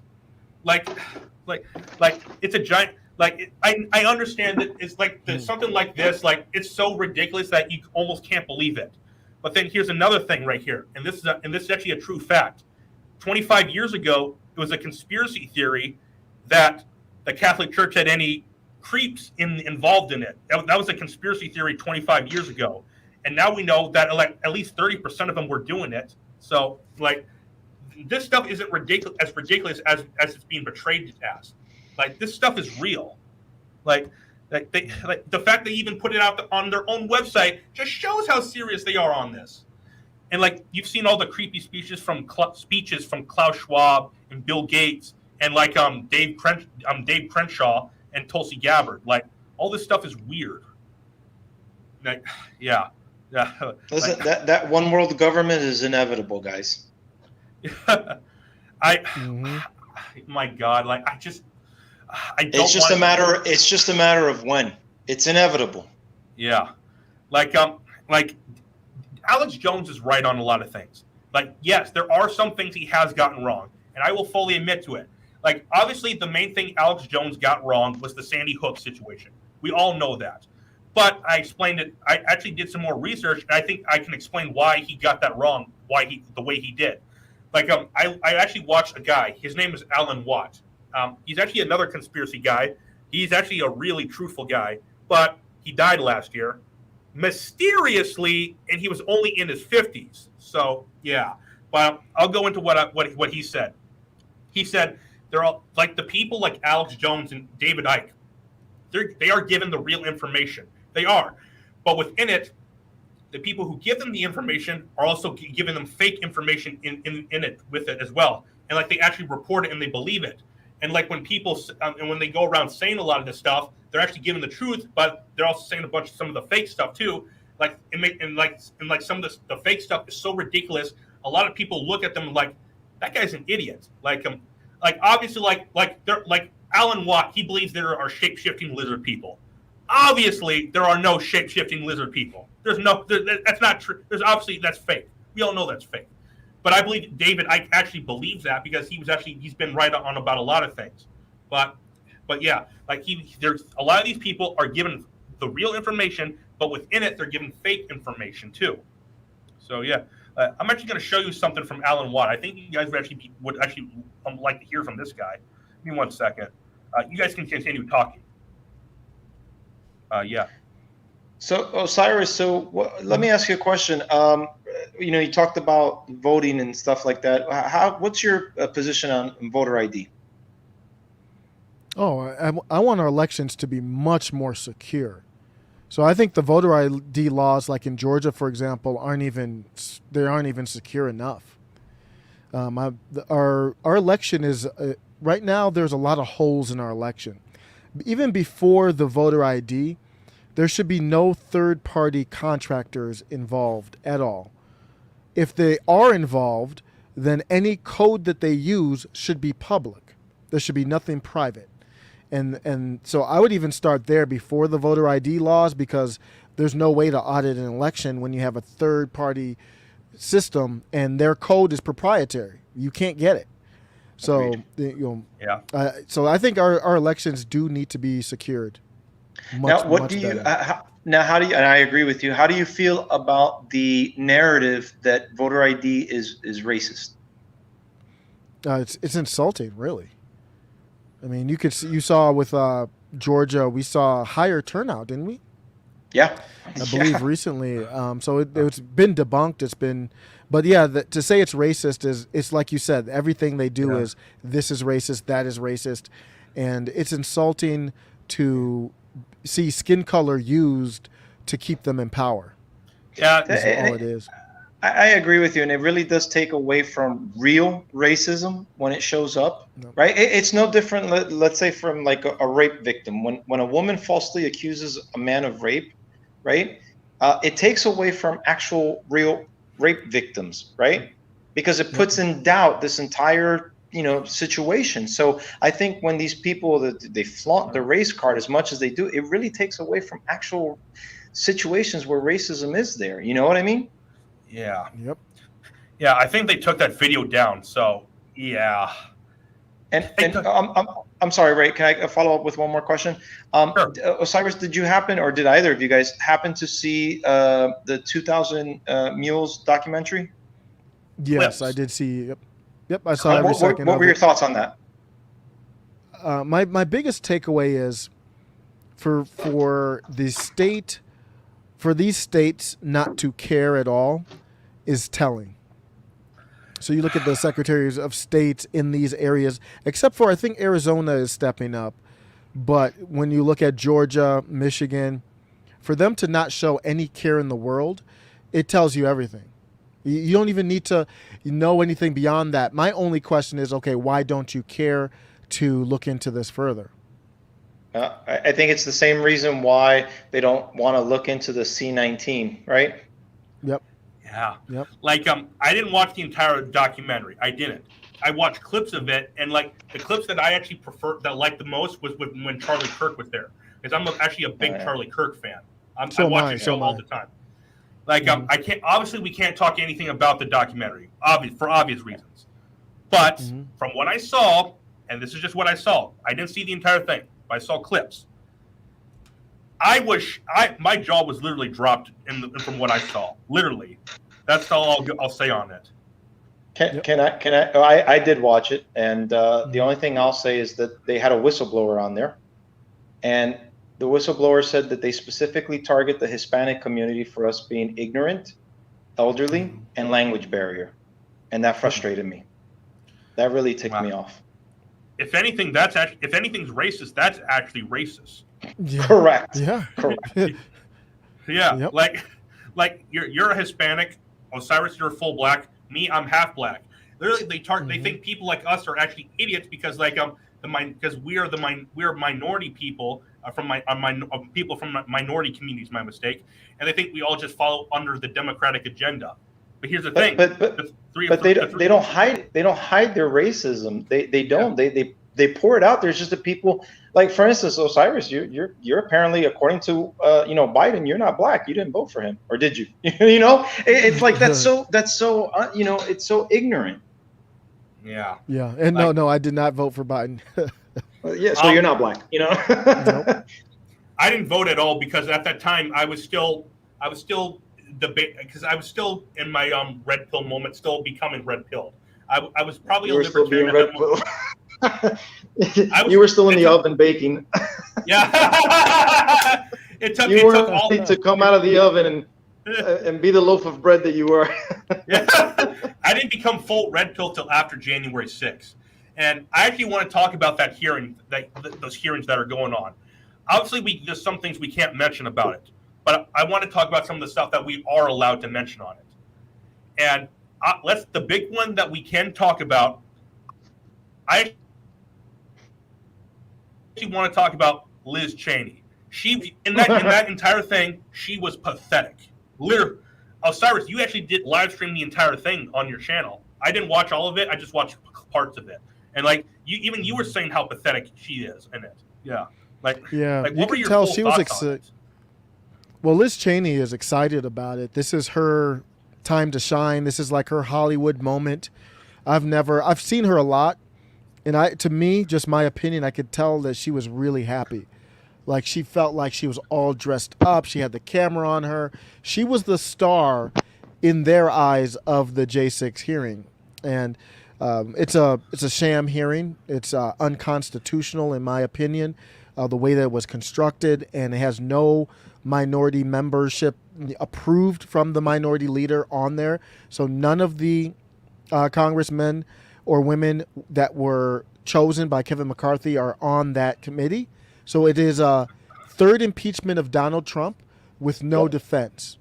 Yes. And for them to lie in something so serious as this, for them to knowingly lie and deceptively edit things to me, that's another thing where I look at it. I don't need to dig that much deeper. I need an answer to that first. Why would you lie about something this important? Yeah. So I'm not. No, go ahead. And they also edit out when Trump said peacefully and patriotically walk over to the Capitol. They intentionally edited that part out.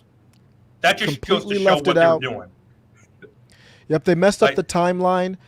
Yep, they messed up the timeline on purpose when they edit. So they made it look like after Trump spoke that everybody went over there. There were people who were already over there. And then he said his peacefully and patriotically.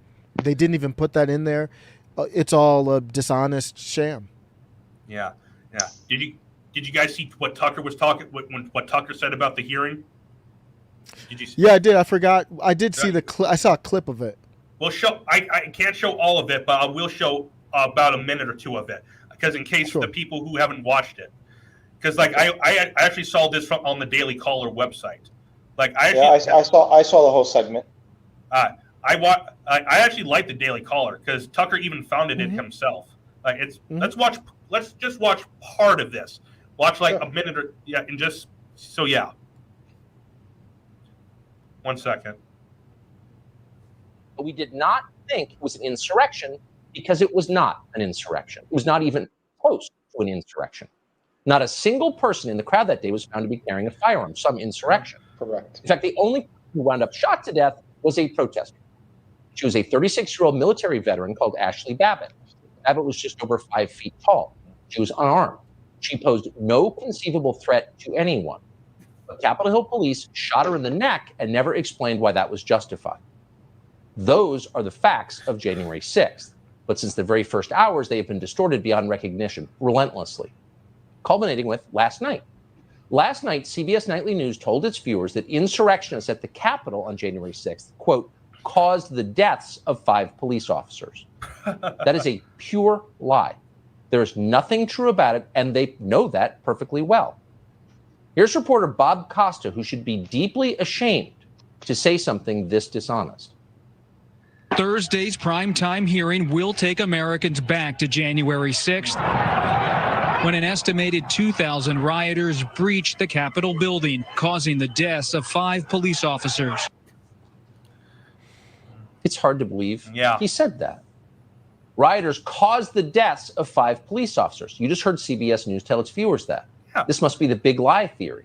The more bewilderingly false a claim is, the more likely you will be to believe it. Apparently, that's what they're betting on. In fact, precisely 0 police officers were killed by rioters on January 6th. Not 5, none, not a single one. So how'd they get to 5? Well, CBS is counting the suicides of local police officers that took place after January 6th. In some cases, long after January 6th. Yeah. Suicide, unfortunately, is pretty common among cops. Policing is a tough job, as we've noted.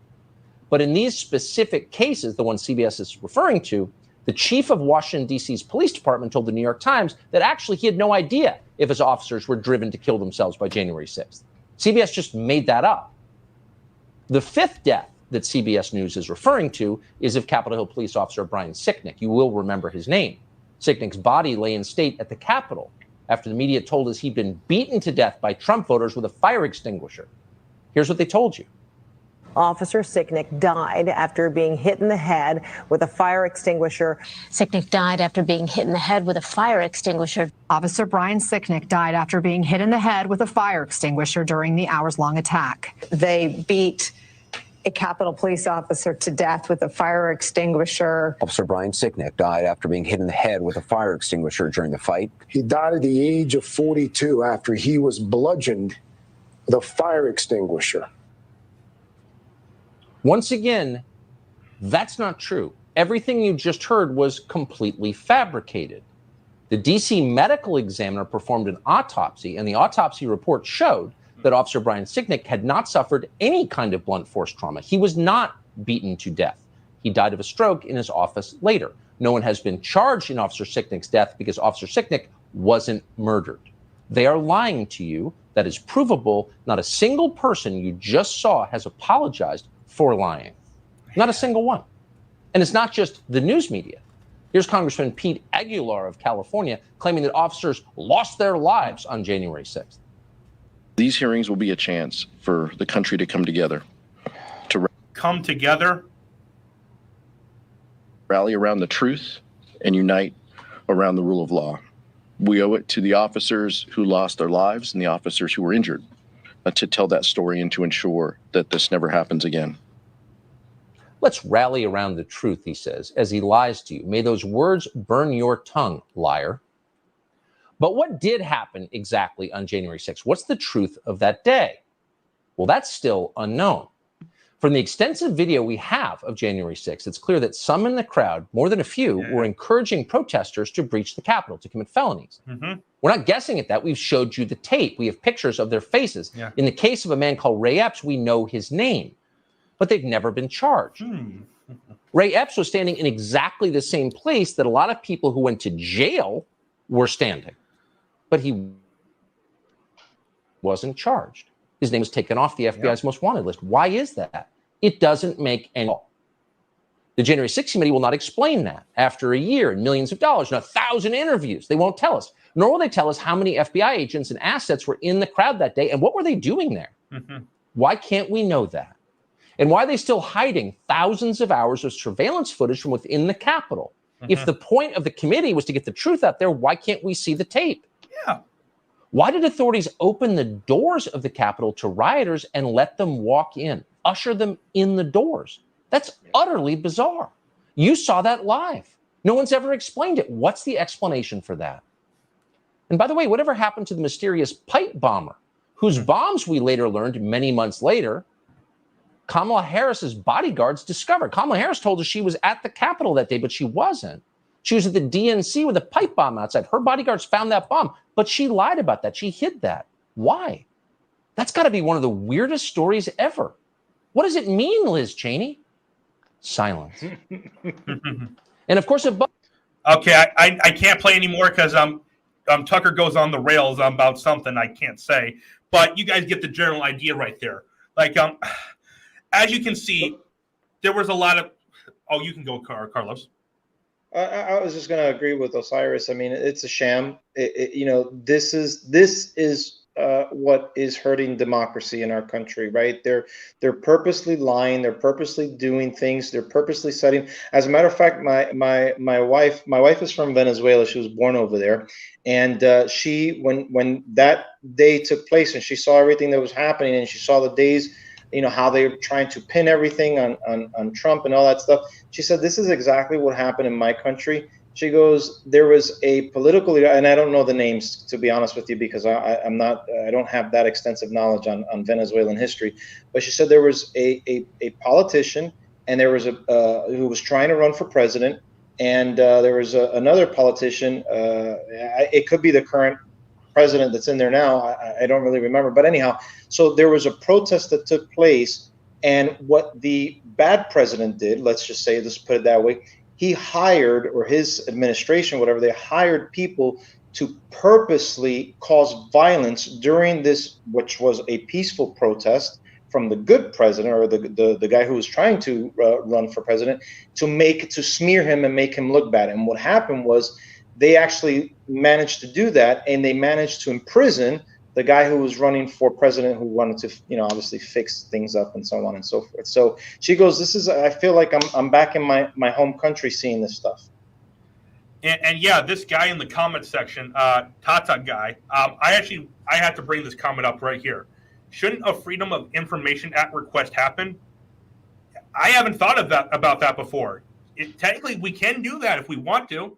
Like, obviously, you guys remember, know what Operation Paperclip was, where, like, after World War II, we brought over a bunch of the Nazi scientists to come work for our government. And the about the information was through a Freedom of Information Act request.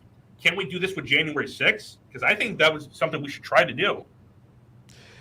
Yeah. I think it's. I hate to be dark in the short term, but I was watching Matt Walsh's "What Is a Woman," I've seen a lot of the clips. I made it through about halfway through watching the official release. I didn't watch it. For people who haven't seen, it's literally just Matt Walsh asking people to define what a woman is.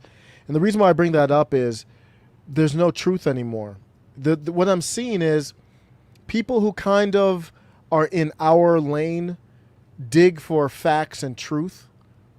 And it doesn't matter how many facts or truth you have. The opposition is you're stupid. It's never addressing the facts or the truth. And I don't know. I mean, you could do as many FOIA requests as you want. I don't know what that might swing back and forth, because it almost is most people don't know what's going on. They have no idea about this stuff.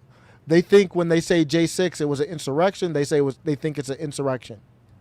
So I don't know if the FOIA request, that's why the First Amendment's so important to me, because you can't reach the people who are ignorant, not as a negative thing, they just don't care or don't follow this stuff. You can't reach them if you can't speak. Yeah.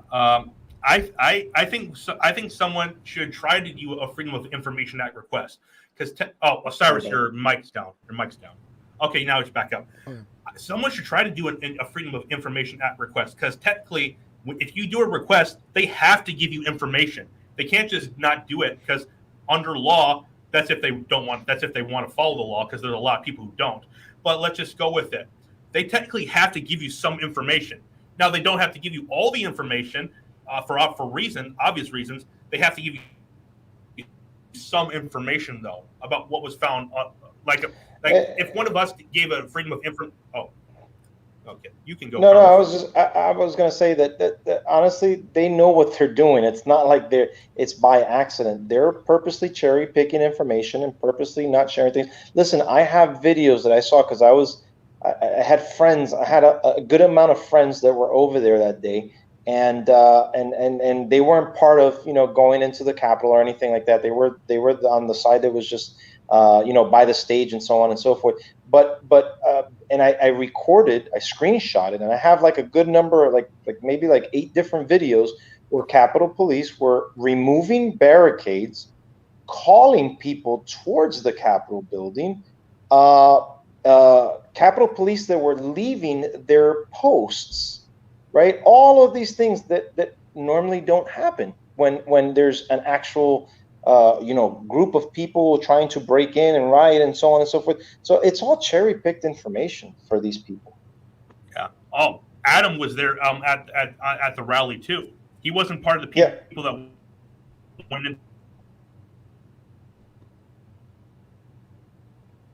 To the Capitol. Can you hear me now? Okay, sorry about that, guys. Yeah, it froze up a little bit. Sorry about that. Well, like I was saying, he was there just watching Trump's speech. That's all Adam was doing there. Right. Yeah. Like I said, I wish I could have gone. At that time, it wasn't until after January 6th when I became fully red pill. But gotcha. if I had been, I would have actually wanted to go up there, but only watch Trump's speech and then leave. That's probably what I would have done. I guess I was invited to go, but I had to work, and I had my kids with me that week, so I couldn't. But here's the bottom line, guys. Words are powerful, right? And they're calling this an insurrection. To Tucker's point, and which is what I saw immediately. When have you ever heard, read, or seen an insurrection without any weapons? Yeah. You can't call, by definition, you can't call it an insurrection when there's no attempt to overthrow anybody by force. Yeah. And like that pipe bomb, like what Tucker was talking about, that pipe bomber that Kamala Harris's bodyguard supposedly found, even though she was not there on the Capitol. Or remember when AOC said she almost died on January 6th. Like, you remember that, right? She wasn't even in the Capitol building. She was down. She was down the street in her office. Now there are tunnels that go from underground that go from the Capitol building to that building, but the people that got into the Capitol never reached the tunnels. So, and she says someone came to her door saying, "Where is she?" Where is she? Like, they were trying to. I'm like, it didn't make any sense whatsoever. Like, oh my God. Listen. This is a sad. I mean, this is right up in line with the with the Russia hoax and how they tried to impeach Trump. And again, Osiris, I have to agree with you. It's Trump's third impeachment. They're trying to prevent him from going again in 2024. It's a pretext that they're using this for. Yeah. You at this moment right now, if you guys had to put like $5 on it, does Trump run in 2024 if he's not blocked from running? Yes. Yeah, yep. I don't see any reason why he would not. Now, would I vote for him? I'm still shaky on that. We talked before the show on the Kevin McCarthy endorsement. I'm getting a little bit concerned with his endorsements, and I don't see the strategy behind that. Kevin McCarthy is against him, and I don't know if he learned about the people who were against him while he was in D.C. Maybe there's something I don't know, I'm aware of, strategy-wise, that makes sense. Maybe he wants Kevin McCarthy to protect him or help him. I don't know. But, yeah, he's going to run. Yeah. Kevin McCarthy, Dr. Oz, I'm trying to figure out what his strategy is. Why is he endorsing these people that are actually establishment? Why is he? Yeah, I don't know. That the Dr. Oz puzzled me as well. I agree with you. They've been cool for a while. With the Oz one, he and Oz have been cool for a while.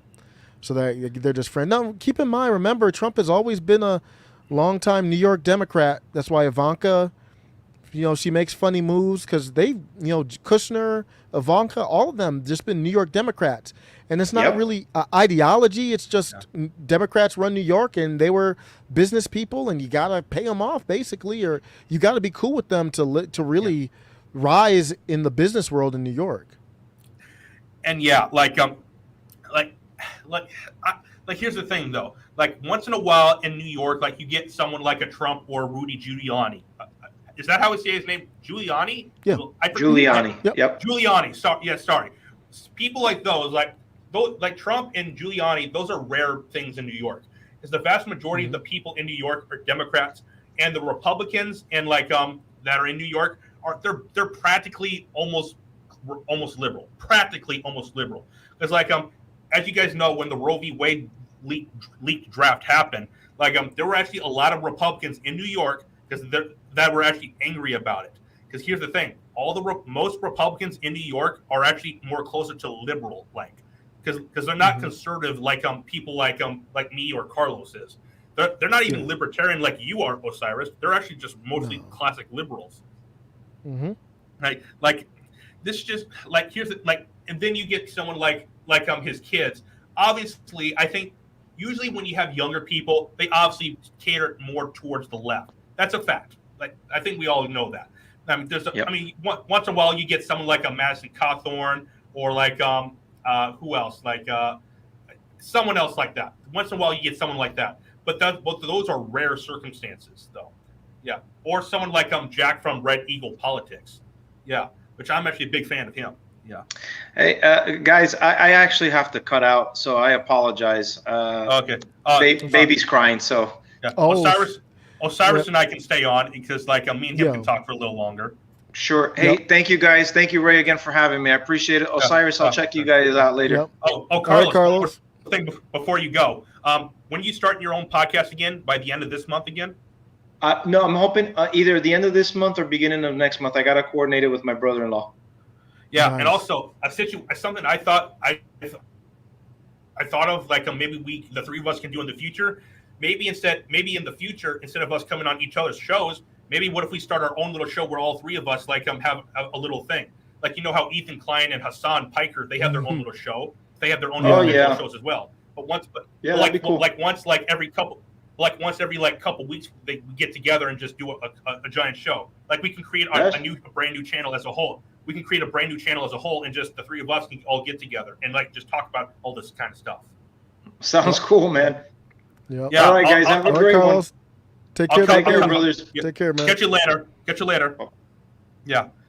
But yeah, that's something I actually would be interested in doing, Osiris. Where the three of us get our own little show, and every week or two we meet together and just talk. Really. So, let's do that. Yeah. So probably after the stream, I'll probably tomorrow, obviously, because it's at midnight right now So we'll finish out this stream in about an hour or so, maybe something like that. But like tomorrow, I'll probably contact you guys about that, and like we'll see if we can set something up like that. For sure. Yeah. Yep. Yeah, but what I was getting back to about Trump and stuff like that and endorsing Oz, like what point do you see of him endorsing them or someone else like him? Like, do you see any logical reason for him to do that? I think Trump never had any ideology. So I know he's America first, a nationalist, but before that, he kind of never really had any ideology. So he's not really, like you said, his first term was different than when he ran in his second term. He had a different, you said he was an independent in 2016 and more of an not establishment, but more a traditional Republican in 2020. Even the most staunch supporter would agree with that. He wasn't exactly a Republican, but he was more Republican-like, I should say. I should rephrase that. But now you're seeing the endorsements of Oz and Kevin McCarthy, and he's had quite a few other questionable endorsements. But like you said, on Twitter, after it came out that he endorsed McCarthy, you said that if Marjorie Taylor Greene doesn't come out and oppose this, you said she's no different than AOC. Yeah, I'm really excited to see what happens with Marjorie Taylor Greene, because there are going to be times if Trump becomes president or makes moves like this where she's going to have to speak out. Now, because here's the thing, Kevin McCarthy, they were planning on getting him out of there. If they get a red wave, MAGA-induced red wave, they were trying to get him out, and maybe Jim Jordan is probably who they wanted to be speaker. And I don't think that's changed. So we'll see what happens if the red wave comes. I think they're still going to make a move on McCarthy. I thought he was going to get elected either way, whether even before Trump endorsed him, I was convinced he was going to get reelected anyway. Because what state is he in again? California. California. He's in California, Obviously, California, the most blue state. Of course, a more establishment is going to win there. Obviously, there's no debate about that. And so I thought, can you hear me now? Okay. Yep. Can you hear me now? Maybe that's better. Okay, sorry about that. But like I was saying, I thought even if he got back in, the Republicans would still turn against him and put someone else as the speaker. And they still might do that. They might, but I don't know. I hope they do. Oh no, they have to. Yeah, if they don't do that, then they're fakes. You have to go after him, get him out of there politically, and Jim Jordan is who you want, probably. Yeah. You don't really want Marjorie Taylor Greene's the leader. You don't want her bogged down with the different responsibilities of being majority leader. Yeah, she's not a leader in my opinion. She's more of a she's more as the sidekick role is what I believe she is as best as. Because if she was a leader, she wouldn't be allowed to basically go and say a lot of things she's saying right now, because she would have to keep the flow going as the way it is. But the way with her right now, where she's not even on any committees, which I actually think she's better off not being on any committee, because she's allowed to do whatever she wants practically now. So she can just keep doing what she wants. And plus, I'm pretty sure if she was the leader of the Speaker of the House, she wouldn't be able to go on Tim Pool's podcast because she would be disrupting the flow, and a lot of the Republicans wouldn't allow that. Yeah, I agree. Yeah. And I also wanted to talk, we talked a little bit about before the stream started, about Dave Smith, and I wanted to talk a little more about that, because as you in that video when you were talking about Dave Smith and how that previous video, I forgot which one it was, but where he was changing the party. And you said you actually probably think you will end up joining the Libertarian Party, correct? Yeah, I've officially joined the National Libertarian Party because of Dave Smith. Yep. Yeah. I'm a registered Republican, but here's the thing: I don't consider myself to be a Republican. The main reason I am registered is because I'm a conservative. That's how I identify as. But the reason I'm a Republican is for a few reasons. So I can go to the primaries and plus so I can and plus a lot of the people that I like, they're actually Republicans. And also the other reason, whether you like it or not, we actually have a two-party system. Like the Libertarian Party, if it becomes anything, if it does, it's not going to there will never be a Libertarian president. I'm sorry, there just never will be. Because the way our system is set up is for two parties to be the only ones there, Republican and Democrat. Now I don't like that, and I will go as far as to say this: I think we should abolish all political parties. There should be no political parties whatsoever. That's actually what George Washington wanted, and we failed that within 10 years after he said that. And Jesse Ventura even said that because I got this idea from him. He actually, I believe he even follows the Libertarian Party on Twitter, I believe. But yeah, but he said Jesse Ventura. You know who he is? Oh wow, yeah. Yeah, he's actually a Ron Paul fan. Like he even in 2012, it was either 2011, 2012. He said that if Ron Paul ran as an independent, he would actually seriously consider being his running mate. And he said that if he ran on any political party, he would not do it under any reason. Because he said we need to abolish all political parties. And I completely agree with him on that. Because political parties, all they do is divide us. That's all they do. And that's really what they're designed to do. Because it puts all these people into different categories and it just separates them. When if we want to truly reunite this country again to at least get to what it used to be, or at least somewhat where it used to be, we have to come together, and the way to do a good step in that direction would be to abolish all political parties so we don't have any ideology like that. We can all come together. We can have different opinions, but we can at least come together under one umbrella. Yeah, I would love that. I don't think it's realistic. I think part of Donald Trump's legacy is that he proved, along with Bannon and others, but I'm just going to talk about Trump and Bannon, they showed that you can take over a party. They are taking over the Republican Party. It's funny, you hear MAGA people talk about Lindsey Graham as a rhino. That the MAGA so MAGA isn't, you said it yourself. 2016, Trump was an independent. That's what he was. He wasn't a Republican. He was an just independent. Registered as one. Yes, he was a lifelong New York guy. He was never a Republican in New York, but he took over the Republican Party. So there's no way you're going to abolish these institutions. So Trump came in and infiltrated, and I want to talk to people in the Libertarian Party. I think they can do the same thing with MAGA. You can have libertarians infused with MAGA or Republican Party, and you can have a libertarian in there. You have Rand Paul in there. You had Justin Amash. Rand Paul is a Republican. Ron Paul is a libertarian. Well, see, but here's the thing. It's just a label. Yeah, that's what I'm saying. So you could have eventually, not right now, they're still building the infrastructure, but you could have a Dave Smith or somebody somehow infiltrate the Republican Party and run as a Republican, but he's really a libertarian. And you don't even really have to tell anybody I'm a libertarian. Marjorie Taylor Greene has a lot of libertarianish views. She does. She has a bill to abolish the ATF. That's a libertarian view. She likes limited government. She doesn't like no government, but she likes limited government. Libertarian views, small spending.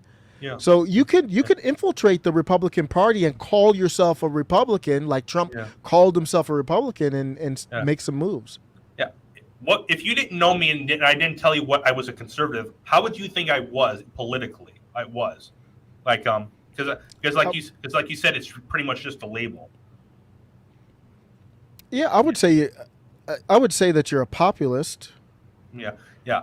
Power with the people. Yeah, I'm a conservative, and I have conservative values. Here's some of the things I think we need to abolish, not just with political parties, because there's a lot of other things I believe. I believe we need to abolish the National Firearms Act. We need to abolish the Federal Reserve. We need to abolish the FBI, the NSA, the CIA, NASA. We need to get rid of all these things, because all these little things, as you know, they're actually like other smaller branches of the government.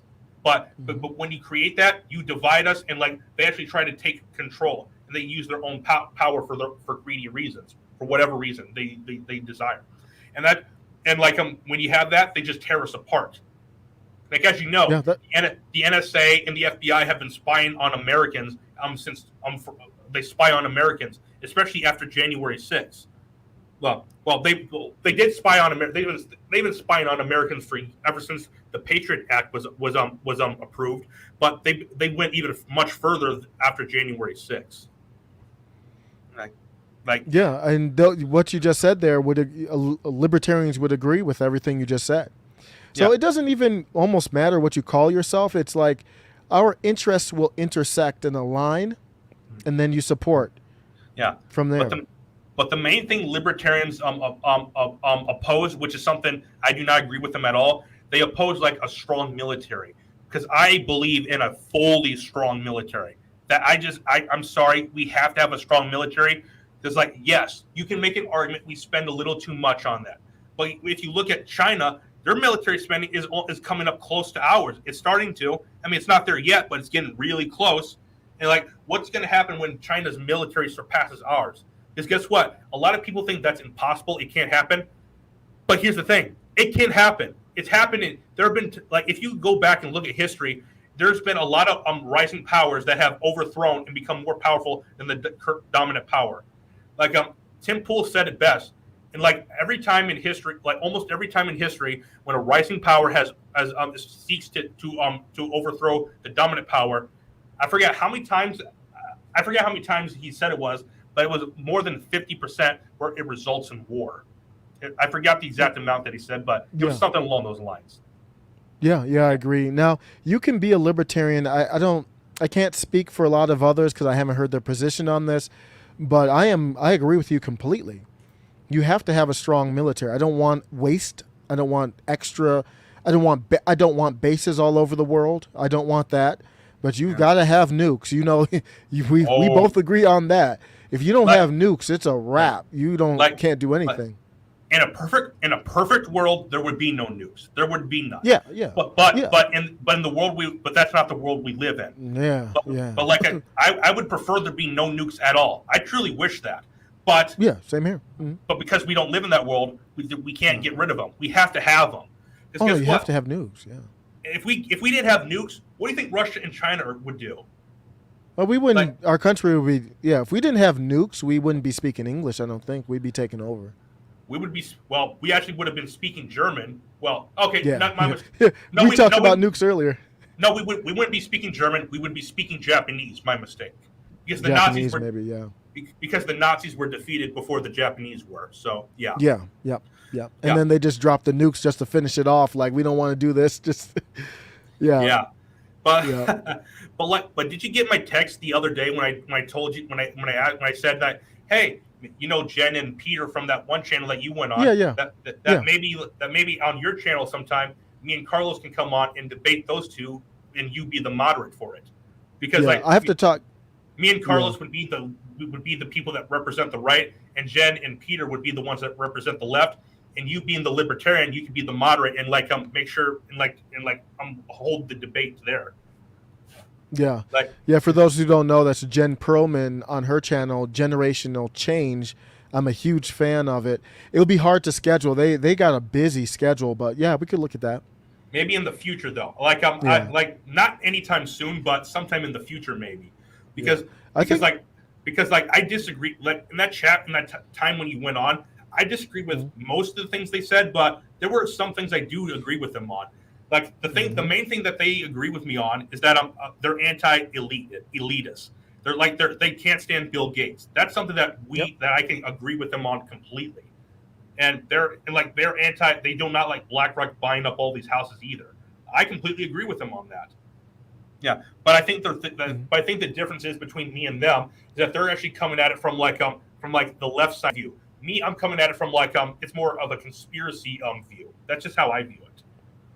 Yeah, I think the biggest difference, and I think they're great. I think they just had Jesse Ventura on their channel. Actually, they did. They at least had him They had him scheduled. I didn't see if they actually went through with it. But the biggest difference between the populist, so they are populist left, and we would be more populist right.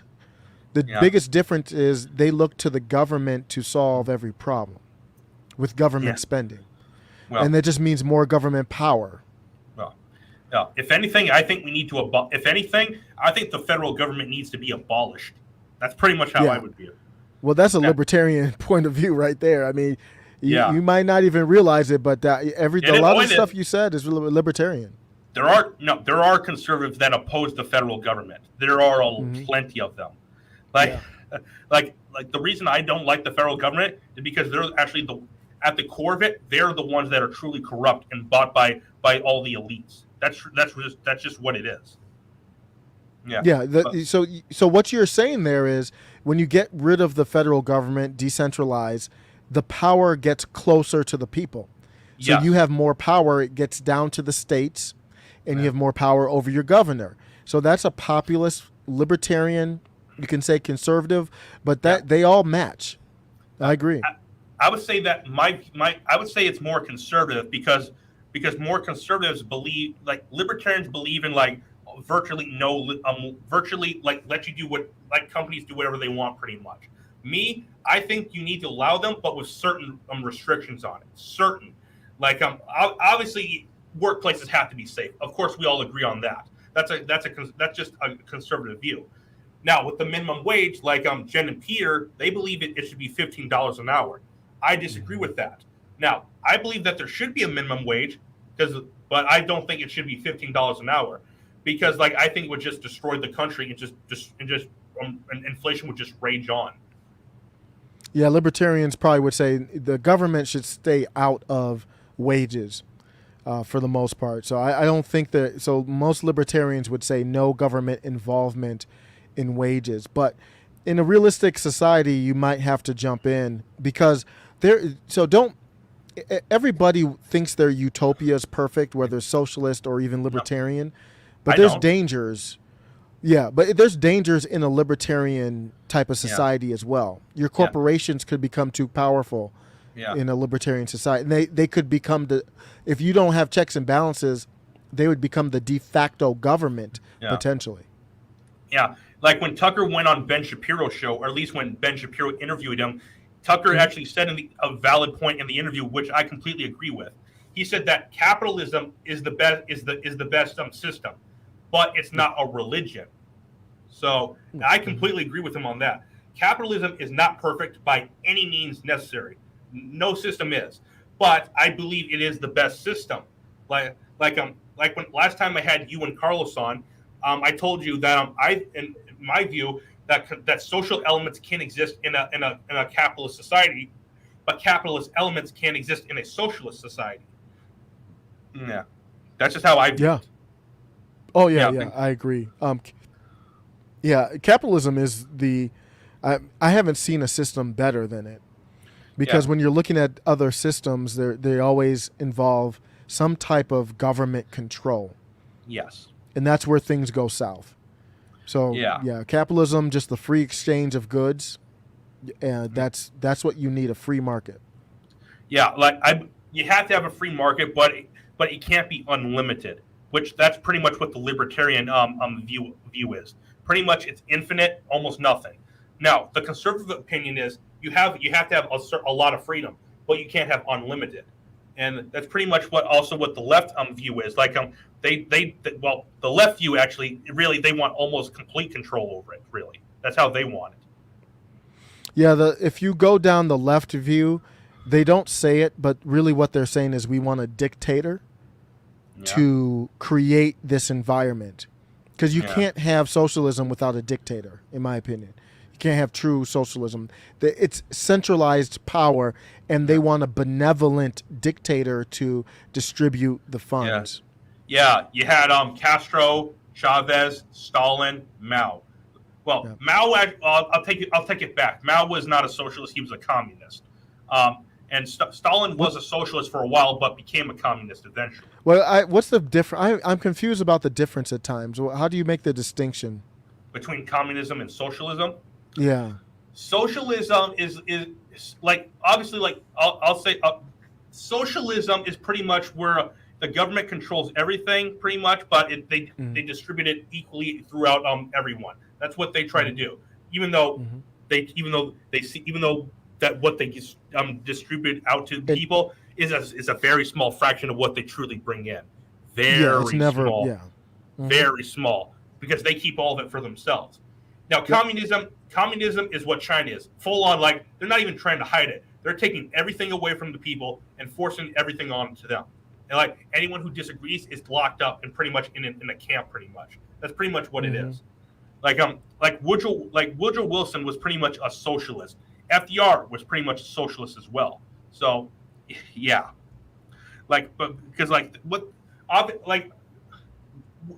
FDR was something in between socialism and like a communist in a way. That's just what it was. He was something in between. He wasn't exactly a full-on socialist, but he was not a communist. It's like, obviously you have to look at, he imprisoned 100,000 Japanese Americans into camps. So, but like I said, like, I think FDR is probably the most overrated president we have in American history, in my opinion. I can see that. But like, he gets way too much credit for things, even though he caused a lot of the Great Depression and stuff like that. And so, and like, his economic policy is what destroyed America pretty much at that time. And if it wasn't for Harry Truman coming in after FDR passed, who knows where this country would have been? Because like, FDR basically took the same government that Woodrow Wilson created and just amplified it. That's pretty much what he did. I would agree with that. But he's held up as the left love FDR, don't they? Oh yeah, they love him more than Washington and Lincoln. Oh yeah, for sure. They don't love. I mean, a lot of them on the left don't love Washington or Lincoln. Most of them don't. And here's the thing: the stupidest thing about is the Lincoln part. He's the guy that freed the slaves, and you're actually against the guy that actually freed freed them. That makes no sense whatsoever. Like, this is the thing I don't really understand. It makes no sense whatsoever. What? Oh, okay. I can't read that comment there, but I think if you look at something that Total guy said, that long one. I'm not going to say that one, but I think you can see what it is. Yeah, I see. I'm not saying that on this show, but I think I am not saying that comment. Well, there was one more thing that we wanted to talk about. What was that again? Well, the national divorce and the Civil War thing. Like, do you see either one of those actually happening? Do you actually see that? Oh yeah. We're already in the midst of it. You know, like, people think that there's going to be. Let me not put anything on. It feels like people wouldn't call it a civil conflict until there's something declared. Like, I declare civil conflict. No, we're in the middle of it right now. It's already happening. And I would suggest very strongly to people you saw what happened. I don't know if you saw what happened with Jack Del Rio, the coach for the Washington Commanders. I covered that in one of my previous videos. Okay, yep. I didn't get to catch that one, but yeah, I think so the big lesson from January 6th from Coach Del Rio, you can't, if you're not willing to bend the knee, you cannot work in a place like Washington. No. And if you mentioned that you would go to the J6 rally, what I'm learning in the aftermath is, if you are protesting from the right or an anti-corporate viewpoint, you cannot do it in a blue area. No, don't do it. Don't even do it, because it could be an easy trap. They have DC Democrat jurors, everything, the judge, the jurors, the whole citizenry. They're not fair to you. They don't look at reality. They don't care about truth. So you do not want to protest in DC. Don't ever do that. I don't know who I would not. So my point is, you've got to move. Jack Del Rio can't work for Washington. No, he can't. He's got to move. He's got to work somewhere out, like even the NFL, but just in the state. So you got to go to Texas or Florida, or one of these other states. Well, I have a suggestion for you. You be living in Colorado. you probably should get out of there. Probably you and your entire family should. Yeah, Colorado's Colorado's kind of a purplish place, but yeah, obviously we have a Democrat. It's not purple. It's a deep blue state now. It used to be a red state until all the Californians moved in there. Yeah, so that is something to watch as it turned. I mean, obviously we have a Democratic Party governor. He's probably one of their biggest stars in the party right now, Jared Polis. But he might run for president at some point. Yeah. But you've got to look, and I've already talked to my wife. We're like, I won't even visit blue areas. Things are very serious right now. So there's not many places to go. A lot of these other states are corporate. It's not really Republican and Democrat. It's corporate politician and more populist. And right now, Florida is pretty much the only state I can say as of right now is one that I would go to. Oh, speaking of Florida, you know Patrick David Bett? You know that guy? Value. He had Nikki Fried on his show the other day. Yeah, I saw that. Yeah. They embarrassed her. Like, oh my God. The fact that she was even willing to come on his show, that just shows how stupid she was. Mm-hmm. They exposed her. She's clearly a corporatist for these leftists. That's clearly what she is, and she's actually not even a libertarian. I actually think she's more closer to an authoritarian. Oh, she's an authoritarian for sure. I mean, most of the corporate politicians are authoritarians. I don't know if she felt like, Florida's red now. If she had to go on to his show, what would you call his politics? Is he libertarian? He's more right, conservative. I don't know. I would consider Patrick to be a conservative. I would. Okay. So I'm not saying like old school conservative. I'm saying like probably like a new version of the conservative. Like not exactly like me, but he's a lot like me in a lot of ways. Like the younger young conservatives today, they're not as conservative or like conservatives back in the 80s. They're actually I would say he's more closer to that in a way. Yeah. But I'm a big fan of she felt. Yeah, so all his channels great. He had Dave Smith and Larry Sharp and them, the libertarians Peterson on there. Yeah, he's great.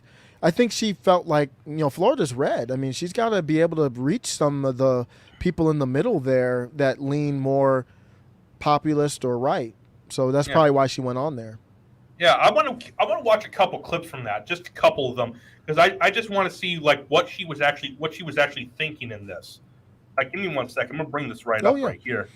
Oh yeah, there's some good clips if you go to his clips channel too. Oh, I watch his show all the time. Yeah, like, give me 1 second. His channel's one of the better channels out there. While you're pulling that up, yeah.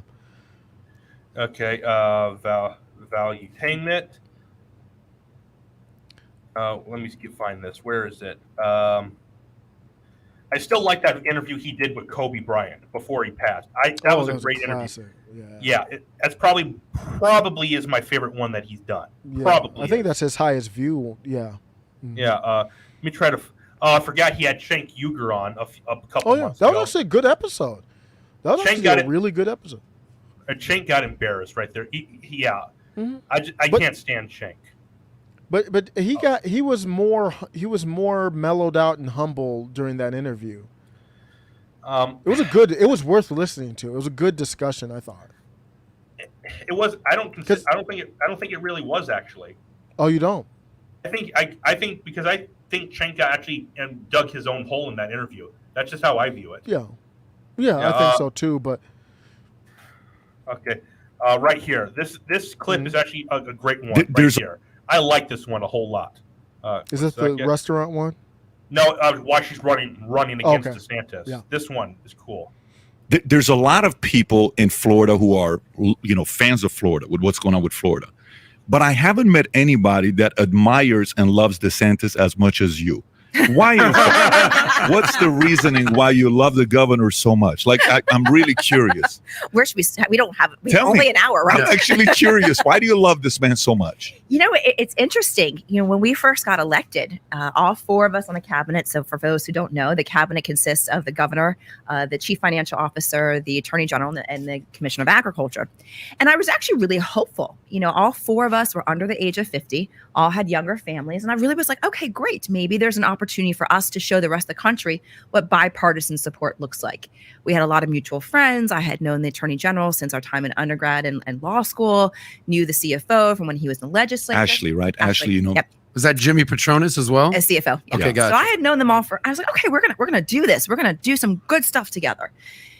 And I was really wrong. I'm not wrong a lot in my life, but this was a big one. And unfortunately, starting really kind of towards the latter part of 2019, he just was coming in. There was violations of sunshine. There was just not working with everybody. And the biggest thing started really in 2020 when he tried to come in and take my Office of Energy, which falls underneath the commissioner. And we had done some really, really great things under there. And I was like, why? What's the point? We're doing good stuff. And it came down to power. And that's when I realized this guy is no good, that he cares about one thing and one thing only, and that's how to get more power. And every decision that he's made since then is how to consolidate power behind the governor. I mean, look what he did to the legislature this past week, that he made the Senate president and the Speaker of the House stand next to him as he vetoed $3.1 billion and laughed at them. That's not who a governor's supposed to be. And I've watched him become. He was trying, what DeSantis was actually trying to do in that moment, he was trying to set an example, like saying, he's alpha, like he's not going with all these corporatists and like these elitists. That's just what DeSantis was trying to represent right in that moment. Yeah, but I will agree. He is about power. I mean, he makes power moves. Yeah, but he's actually using his power for the good. He truly is. If you look it's just at a matter. Yeah, it's just a matter of do you agree with him or not. But yep. Yeah. Become a dictator and really try to consolidate this power, marginalize people, yell at our kids. All for his goal of power and to get to the White House. What is that? So now you say that about him, but tell us what are you? What was yelling at our kids? What was she referencing with yelling at the kids? She's talking about DeSantis? I don't know. Is that the one with the? That was the one with the guy with the mask. I think she was talking about the mask incident where he told the kids. Remember when I don't know if you saw that, where he told the kids, "Why are you wearing the mask?" or something like that. Never mind. It's probably. I don't think he told him not to. I think he just No. asked him why. Yeah. She might be talking about that. If that's one of her strongest points, she doesn't have any points. Yeah. If that's the best you can do. Yeah. That's not good. Yeah. For her. Even I could come up with something better than that. Yeah. Running on, so the audience also knows what you're for. Yep, absolutely. And that's more important. More important to know what the people are running for. So look, We'll get into both of them, but I just want to make sure they also know what you're for. So I have been our elected statewide Democrat for 3.5 years. And I have been every single day fighting for the people of our state, making sure that everybody's got a seat at the table, making sure that, people that have been marginalized before know that there's someone fighting for them. And today we have a real serious problem in our state that we have seen that Republicans, unfortunately, and my dad's a Republican. So I want to also be very clear. I grew up in, as you were talking about before on air, that there's communism versus imperialism in your household. My dad is a diehard Republican. When I was doing soup kitchens and Habitat for Humanity. Were your parents Democrats when you were growing up? Because you said you were blue-pilled when you were younger, before 2020. Well, I would say my dad's more independent-minded. So he would never align with the Democrat Party. I don't think he would align with the Republicans. He's more independent. My mom's probably more Democratic. Yeah. My Democrat Party. My parents were, I would say they're both pretty liberal. My mom is pretty liberal on everything except abortion. She's actually surprisingly conservative on that because she hates abortion as a whole, pretty much as much as I do. Yeah. But because I remember when I was younger, like I actually went with my father when he went to go vote for Obama because it was at that time when the voting booth was at my school that I went to, and so he actually took me with him, and that's where he voted. So because I remember that clearly, as clear as day. Yeah, but yeah. Humanity in Miami growing up, he was getting me NRA t-shirts. So we are. That's kind of the household that I grew up in. What was your mom? She is a diehard Democrat. She was a teacher for 25 years. And they're still together? Oh, or no? No. That's not a good case example for America. Can you pause that? Oh, what? That's a very I had not seen this clip here. That's a very interesting point. She said, my mom was a Democrat. She was a teacher. So now if you're a teacher, that means you have to be a Democrat, huh? Yeah. You notice how she equated the two? Like, no, yeah. My mom was a Democrat. Oh, she was a teacher. Yeah. Wait, why do you have to be a Democrat if you're a teacher? I know plenty of Republican teachers. I know them, plenty of them. Actually, some of them when I was in school, I had plenty of them. I mean, I had more Democratic teachers, but I had more. But I did have some Republican teachers. But yeah, getting to that point about teachers, like as you know, with how all this has been happening with like the stuff that's been happening in schools. I'm not going to comment too much on that, but this is my opinion. This is when I have kids, I'm not sending them to public school. I'm not even sending them to private school. Even though I'm not religious, I would be sending them to religious school. Because that's the only place that you can even trust at all. I mean, I don't know if homeschooling would even be possible, but I think religious school would actually be what's best, because it actually would teach kids at least discipline and at least how to be respectful, and to at least let them be kids. Because you got to let them be kids as a whole. You got to. Because the thing is, like me, the way I would be as a parent, I would actually be a pretty strict parent because with how things have been going in society lately, like if you just let your kid get out of line just a little bit, they will just go further and further out of the way. So that's just the way I take it. So yeah. Yep.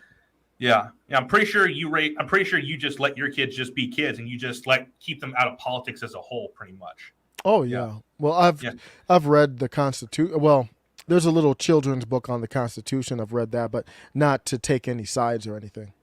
Yeah, but like your kids are actually into politics a little, because last time I had you on, you said one of your sons asked if you guys would go visit China, and you explained to him why you guys couldn't. So yeah, they're at least getting into politics a little, but I think you're at least trying to keep them out of politics as much as you can, though. Yeah, I'm not bringing him into it. Yeah, he knows who Donald Trump is. He knows who Joe Biden is. My 5.5-year-old, my 3-year-old doesn't know anything, and I'm not. I don't tell him who these people are. He just hears them. Yep. Keep politics out and just let them decide for themselves. So yeah, that's the way I view it.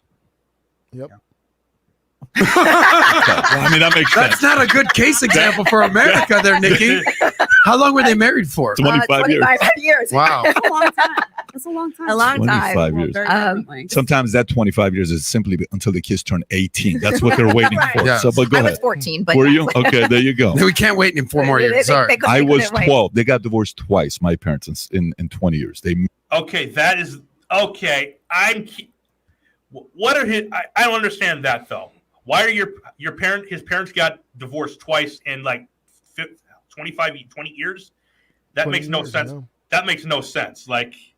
Okay.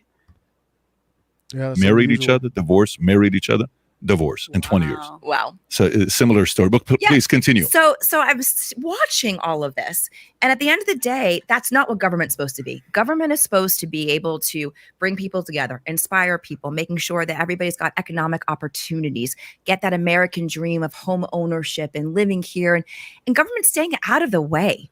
I've always, again, from my dad, was taught about what Republicans are supposed to be about: less government, less taxes, less spending, local control, free market. The Republicans of today don't stand for any of that. And seeing, again, the government intrusion every single day. Where I came in, I created the hemp program here in the state of Florida. So first time we created a new industry in our state, and I created an open market that letting anybody who wants to cultivate, to manufacture, to distribute, has an equal opportunity to succeed. So I look at things of how do I make people's lives better, not how do I go after people, how to make lives better. And unfortunately for, what the Republicans have been doing for the last, couple of years is dividing us. And so I come to the table and say, look, there's a better way to lead. There's a way to make sure that the people are the first priority, making sure we're not taking away people's rights to vote and taking away people's rights to protest and going after communities. And most importantly, we have an you're whose right to vote is being taken away. That's just nonsense. This is the left. Tell me whose rights? Yeah. This is the left's propaganda when you look at it. Yeah. Like as you mentioned earlier with Georgia, Texas, Florida. I don't even know what she's talking about. Yeah, I need specifics. I'm pretty sure she's talking about voter ID. So no, that's ridiculous. Yeah, it's just a Democrat talking point because they know the looser the requirements are, the more it favors them. Oh yeah. I understand that Republicans, they also say the more strict it is, it favors Republicans. But the reason why I want it strict is I want to. You don't agree with that? I don't know I don't know many Republicans that would just want it strict because it gets more Republicans in. I've never heard one say that.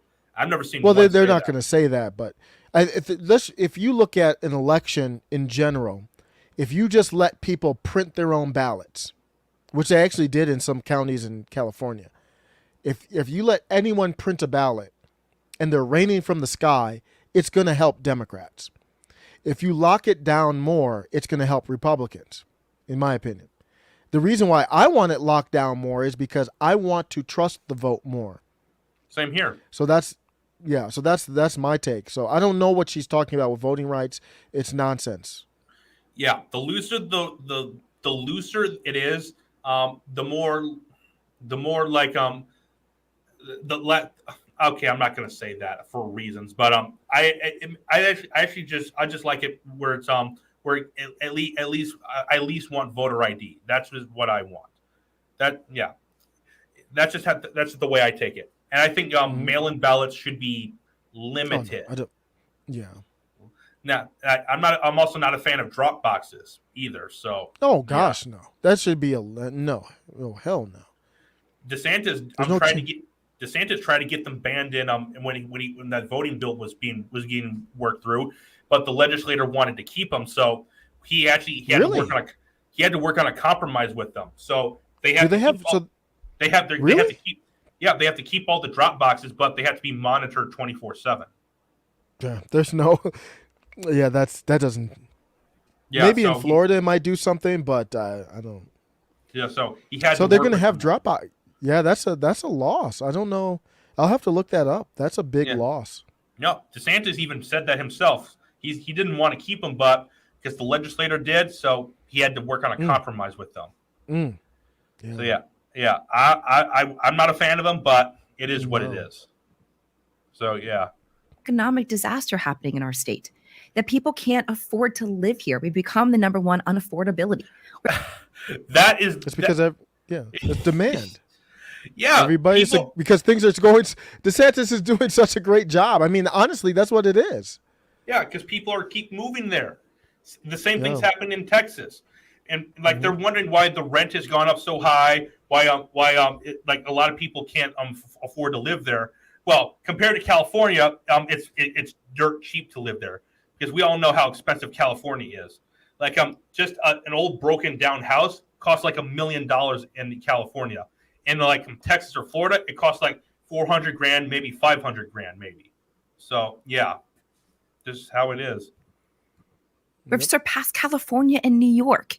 That's been underneath these Republican leaders. And so I say, look, at the end of the day, I want to come in. I want to give people an opportunity for that American dream and to make. What does that mean though? What is her? I mean, she's. I don't know. I'll have to watch this whole thing. I just watched some clips. Yeah. But how do you change that? Because there's a high demand because people are moving there. That's just how the market works. Yes. Guess what? That's called capitalism. Yeah. In capitalism, the best wins. I don't think just because you're at the very bottom, you should be brought up like that. Guess what? I think you should have an equal opportunity to to buy something, but you should not be brought up on your own to do it. You have to do it on your own by yourself.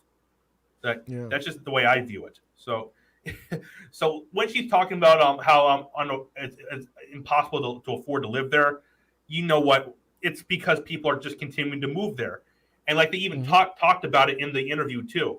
And and basically she went on the rant by saying if some infrastructure bill that DeSantis vetoed, it would have helped create more buildings to live in, but no, it wouldn't have. Because it would have just driven the prices up even further if you look at it. Yeah. Make sure that we're creating policies that are going to give opportunities. So if you like this, but yeah, that's actually one of my favorite things that Patrick has done. Obviously the Kobe one is my favorite, but my second favorite one is not on his show, but it's when he went on Joe Rogan's show. That was a great episode. Was it? Really? I never saw that. It was one of my favorite episodes because Joe and Patrick are actually two guys that I respect a whole lot, a whole lot. No, like the fact that you had them both sitting down and having a conversation, yeah, that just shows to go how good things can get. But yeah, there's actually another clip from this that I wanted to show. Where is this? I'm trying to find it. 1 second. Where is this? I'm trying to find it.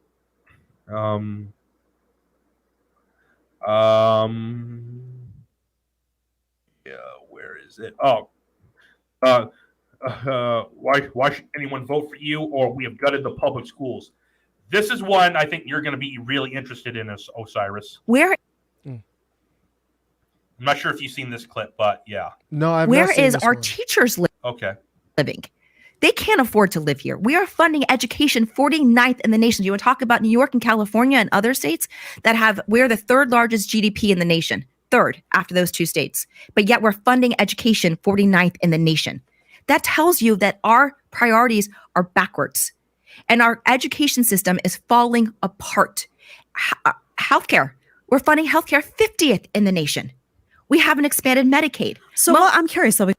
Well, here's the thing, though. That would just drive up inflation even more. I don't see a reason why you need to expand it even more than it is. Because guess what? Yeah, guess what? Like some things you have to sacrifice. You can't have everything that you want. Some things you just can't have because guess what? And plus she said like, oh, taxes and Republicans aren't for low taxes anymore. Florida has a 0% income tax, so yeah. Yeah, that just goes to show how uninformed she is. So, yeah. Because you mentioned education, that's a topic near and dear to me. I was a teacher for many years. So, what is your fix to that? Because I know that DeSantis has been out there talking about school choice, and that's a topic many parents are passionate about because they're concerned about their ability, whether they have money or not. Some don't have money, but they want to be able to send their kids to the schools that they want to send them to. What is your fix to an educational system that's broken in Florida? Well, first of all, we as Floridians voted for the lottery to make sure that the lottery money was to go towards education. And that was supposed to be in addition to. So back in 2006, we had per pupil funding at around $6,400. We're at $6,900 today. Between 2006 and 2022, if you look at inflation, it should be over $10,000 just to keep up with inflation. So what we have done is we have gutted our traditional public schools. And I'm a proud product of our public education system in Miami-Dade County, as was my parents. They all were also from the Miami-Dade. And what we've done is we have gutted our traditional public schools.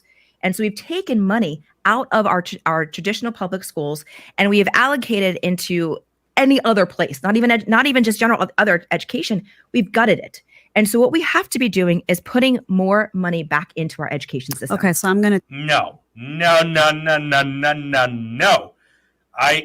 If anything, we need to take more and more money out of the public education system. Because guess what? All that's happening in the public education system right now, the kids are just being indoctrinated into this woke ideology. Kids aren't being taught education like they used to be. They're actually being indoctrinated by these teachers that have their own ideology for whatever reason. They're doing this to these kids for whatever reason they have. Like you saw that drag show thing where all those young kids were at. Yeah. I don't know, but those parents and those people should be arrested for that. It's illegal. You cannot show minors that kind of stuff. And I'm not talking, and those kids were not teenagers. They were like 10, 11, 12-year-olds, some even younger.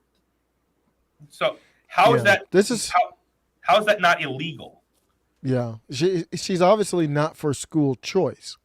No, she's so not. This is her way to say, I'm not for school choice without saying it. Yeah. To tell you though, money's not going to fix the educational system because New York, places like that have been funneling money into education for decades and decades. It doesn't work. The way that you fix an educational system is the way that you fix every system is you put competition. What? Oh, what'd you say? I knew where she was. I knew where competition. I haven't seen this clip. I knew where she was going. We were just talking about free market competition. So if a school knows you can take your money from the government and go to a different school, that will force them to get better. Oh, yeah, it will. Yeah, that's just how it is. So that's the best way to do it. Yeah, 100% agree. into that system, and you force those schools to fire bad teachers, to pay good teachers higher. You force those parents to have the option to choose where they send their kids to school.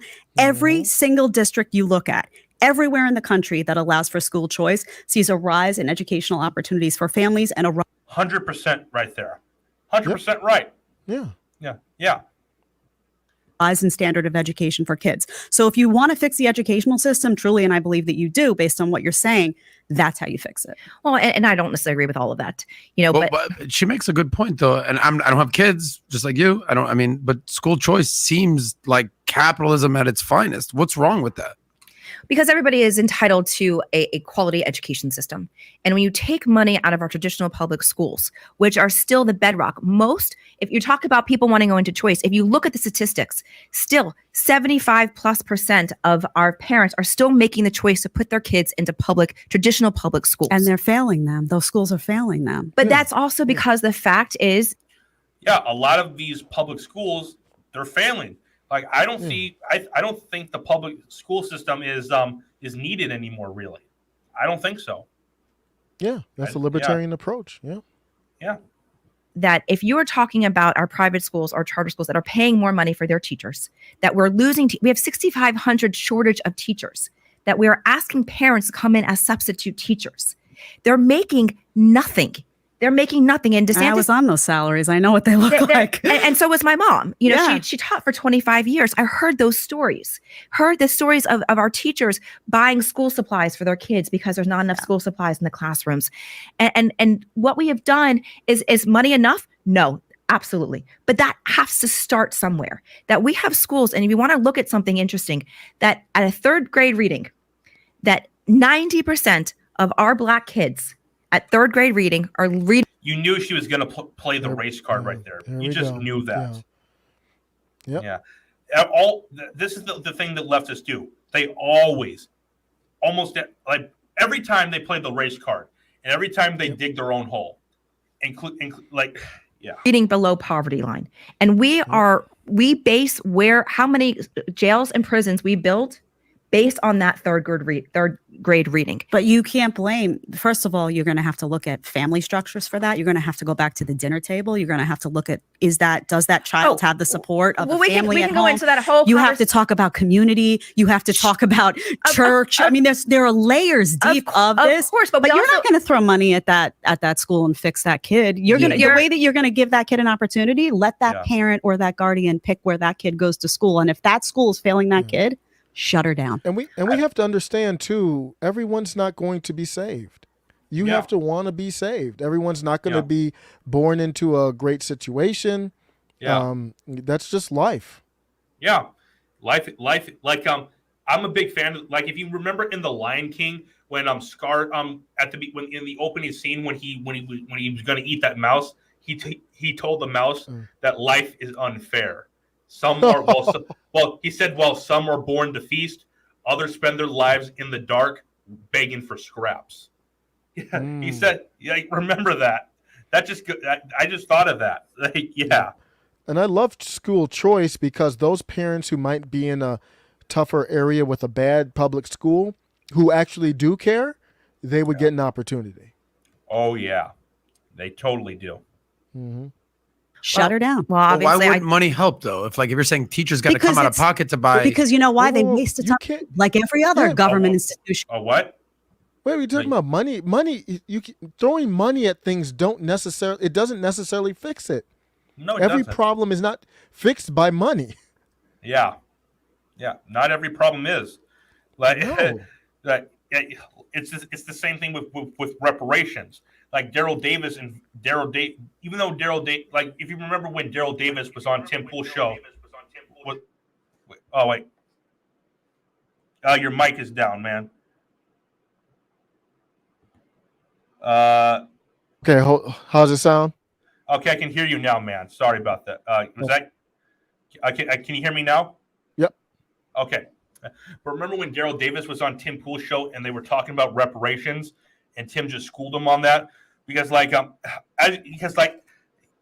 went into all these acronyms, like saying, well, if you're Native American or part Native American, you can get something from the government. or that if you're or if you're imprisoned in the Japanese internment camps or a descendant of them, you can get some money. And I think Tim said it best. How about none of them get anything? Because guess what? They were given their freedom. I think that's enough. Because guess what? Like no one that's alive today or was a slave or owned slaves at all. So I don't see why there's any reason that there should be any reparations given out. That's just my view, and it's coming from someone who's half black. Yeah, I absolutely agree, and I agree with Tim. Tim was consistent. He said none of them should have gotten money. Yeah. So, yeah, I agree completely. Yeah, 100% on that.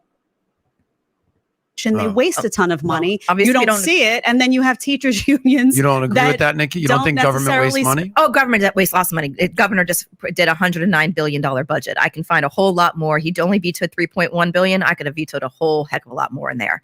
There you go. So, and no military. I don't care what department you're talking about. Every single institution of government, there is waste, there's fraud, there's abuse. Education is part of that. Of course. And look, I have put forth I oversee a $1.3 billion budget inside the Department of Agriculture. Every single session, I've put forth a more conservative budget than my Republican predecessors did because I didn't want to waste money. I made sure that we had the exact money that we needed to run the department and the programs that we needed to do to whether it's increasing the amount of money that's coming in for agriculture to making sure our water quality is in there. I asked for 83 new positions for concealed weapons programming because, again, we have the largest concealed weapons program in the entire country here in the state of Florida that I regulate. I asked for 83 more positions because we are overwhelmed, and the governor vetoed those 83 positions because he has his own agenda. So if you like this clip, here's the thing I have on that, about concealed weapons programs. I'm actually someone who's not a big fan of programs at all because I think the vast majority of them get too much money, and when they use the money, it's just wasted. That's just how it is. Yeah, what is that? What is I'm not familiar with what that is. Do you know what is that? I'm not 100% sure on it, but it's I don't know if it's like training to use firearms or something like that, but it's something about, or it's either something like that or to help people get concealed permits. I don't remember what it is, but I'll have to look more into that. So yeah. But yeah, this just goes. I'm curious what's going to happen when Ron and Nikki get on the debate stage against each other. I am so looking forward to that. Yeah, we'll see. It seems like nowadays a lot of people don't want to debate. Carrie Lake running for governor in Arizona, none of her challengers, to my knowledge, agreed to a debate with her. I think it should be a rule that if you I agree that you should debate someone if you're running for office. You should debate your opponents. I agree absolutely. How would that even be a rule? I don't even know how you could do that. But yes, in theory, I agree completely. You should have to do, I don't know how many, but a debate should be a part of the process. You should not be able to run from a debate. A debate is when you get in front of people, and I'll give Nikki credit for going on the show. Yeah. I mean, that was not easy. So I'll give her credit for that. That is almost like a debate. Yeah, so it actually was. Yeah. So I give her credit for that. You should be a debate. You can't run. You can't hide. We know what you think. You have to say what you think. It's a debate is very important for people to be able to make up their mind. Yeah. Like you remember in 2020 before the election, Joe Rogan offered to have Trump and Biden on to do a debate. And Trump actually agreed to do it, but Biden didn't. Oh, no, of course not. Yeah. Joe should have just brought Trump on anyway, because that would have actually been can you imagine that episode before the election, or even even if it happens just now, right now, even though Joe said he won't, I wish he would, but yeah. Yeah. I think Tim Pool's going to. He's working on it. If he does, I don't think he should post it to YouTube because he would get a strike definitely. I think what he should do, if he does do it, and I'm still not convinced he will, but if he does do it, he should have it be exclusive to his Timcast IRL website. Exclusive to that. Because guess what? That would generate a whole lot of traffic for his website. Yeah. I don't know if it would be live. I doubt Trump would agree to a live one. He did a recorded one with Candace Owens. He did a recorded sit down. So I don't know. So Tim would be smart enough to know how to navigate that with YouTube or not. Yeah. Trump also went on he went on another podcast just a couple months ago. Who was that? Yeah. Who were those guys? That video I got never taken heard. down. Yeah, I never heard of him before. Yeah. Yeah, apparently they know Dana White, and that's how they got Trump to come on, because Dana White convinced him to. So, well, Trump's had everybody. Trump's had Bannon, Peter Navarro, Marjorie Taylor Greene. And then other people. He's had almost everybody in the Trump kind of circle. Yeah, but in that, when he went on those guys' podcast, a podcast is a great forum for Trump to speak, and it lets him get all of his ideas out. That was actually an awesome thing. I think Trump should probably start his own podcast. Can you imagine if he actually did that? Marjorie Taylor Greene started her own. She did? Yep, she has her own podcast. I don't know where it is. I get alerts on Telegram for it. Let me go look that up real quick here in a second. Yeah. 1 second. I'm going to look this up. I've seen clips. It's the clips I've seen are good. 1 second, right here. Taylor Greene podcast. Okay. Where is this? Trying to find this right here. All this is just backlash against her from the mainstream media. Is all I'm seeing. Yeah, I have not seen an episode. I get Telegram alerts for it. Okay, I don't know. The only platform that would have it is probably Rumble. I'll go look that up right now. Give me 1 second. I doubt YouTube would allow that. Yeah, she's on Rumble. I think MTG Live. So if you go to Rumble and search Marjorie Taylor Greene, she has a podcast. Yep. All right, let me try to find this. Okay, come on. Marjorie Taylor Greene. I don't see it at all on here. On Rumble? It's not. I don't see it on here. Just, are you searching her name? Yeah, Marjorie Taylor Greene. Yeah, I'll give you a link. I'll give you a link here. Hold on. Okay. Yeah, I'm gonna have to listen to it. It's just I listen to a lot of people's podcasts. It's hard to figure out time, but she's great. I will make time to listen to her podcast. Yeah, I will too, because I'm actually a big fan of her. And I want to hear a lot more from her. Because Marjorie Taylor Greene is actually one of the few good ones, I believe. There aren't many good ones anymore. I believe she's actually one of the very few good ones. So yeah. You've watched any clips from it? I've seen a lot of clips, like 2-minute clips. I've not seen a full episode. It's been good. What? Oh, yeah. Has she had Trump on? No, not that I've seen. She had Matt Gaetz on. Okay. Matt Gaetz has his own podcast too. To be honest with you, I don't know how much work they really do in Congress, especially with gridlock. I don't know how much work they really do. They're calling donors, and they don't even go in the office. They're all virtual, pretty much. Marjorie doesn't do any donors things. She doesn't take anything from these companies or anything like that. She only takes things from actual people that donate to her. Literally. Mm-hmm. And she's actually raised she's one out of all the people in Congress, she's one of the top ones that have raised the most money. And she has no one giving her any money. All the monies that she gets comes from regular people like us. Mm-hmm. Yeah. So I would actually like to talk to her sometime. If you actually had the chance to have her on your show, would you take it? Oh, absolutely. Yeah, I think she's the most important politician in Washington, D.C. Easily, by far, to me. Yeah, I completely agree with that. Because she's actually did you hear when she went on Tim's show a couple months ago? She literally I'm not just about not when she just exposed how the voting system works, but also when she said she racked up over $100,000 in maskless fines, something along those lines. Mm-hmm. And some of the people in there were some people in the Congress thing were saying if they can't force her to, they're thinking about putting all the people who refuse to wear masks up in some C-19 booth up in the Raptors. Yep. This is just getting out of hand right here. There's no need for it. I don't know what they're trying to. I don't know what they think they're trying to pull, but yeah. Yep. Yeah. Also, Osiris, are you still gonna have me come on your show again eventually? Oh yeah, we just have to set it up. Yeah, for sure. Yeah. When? Yeah. What do you have planned for tomorrow? Tomorrow I've been trying to work on a lot of stuff that just hasn't been coming through, but I still want to talk about Jared Kushner. I'm not a fan, but I might push that back because I want to talk about Trump and McCarthy. Yeah. I think this story with Coach Jack Del Rio and the NFL is a huge story that we can learn from. We just talked about that.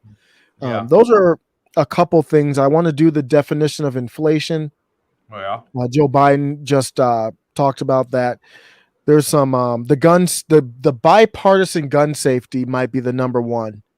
Yeah. So they did this. You saw we talked about the bipartisan gun safety agreement. Yeah. And just terrible legislation. Yeah. Terrible stuff there. Yeah, I got to look into that sometime again. Mm-hmm. I probably not today because it's 1:36 over here right now. Yeah. Right? In your area, it's probably 2:36. So yeah. Yeah. But no, it's 12. I'm hour behind you. But okay. There's an interesting story today. There's an interesting story about a Google employee who works with Google artificial intelligence. And he was chatting with this computer artificial intelligence. And the chat was so real. Did you hear about that? I did not hear about this, but yeah. Yeah, the chat was so real that he kind of alerted people at Google, I think, that I have to read the article again, but where'd you find it at? I found it it was on the Washington Post. Google Sentient. Google Sentient. Sentient. It's crazy. It's a Google engineer Blake Lemonine claims AI bot became sentient. Oh, I gotta look into this right here. Give me 1 second.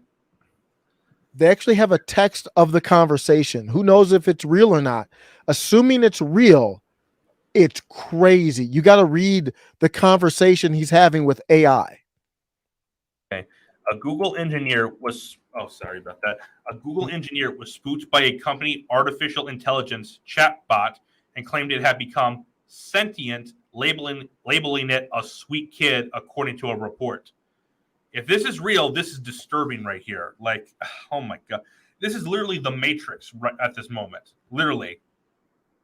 Or Terminator, however you want to say. Blake Lemonine, I'm probably botching that name, who works in Google's responsible AI organization, told the Washington Post that he had began chatting with the interface Lambda? I don't know. Mm-hmm. Language model for dialogue applications in fall 2021 as part of his job. He was tasked with testing if the artificial intelligence used discriminatory or hate speech.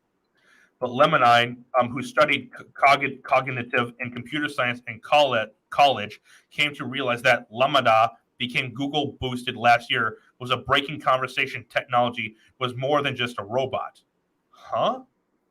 And Medium Post published on Saturday, Lemonade declared Lambda. I'm sorry, had advocated for its rights as a person. Holy shit! And revealed that he had engaged in conversation with Lambda about religion, consciousness, and robotics. Oh my God!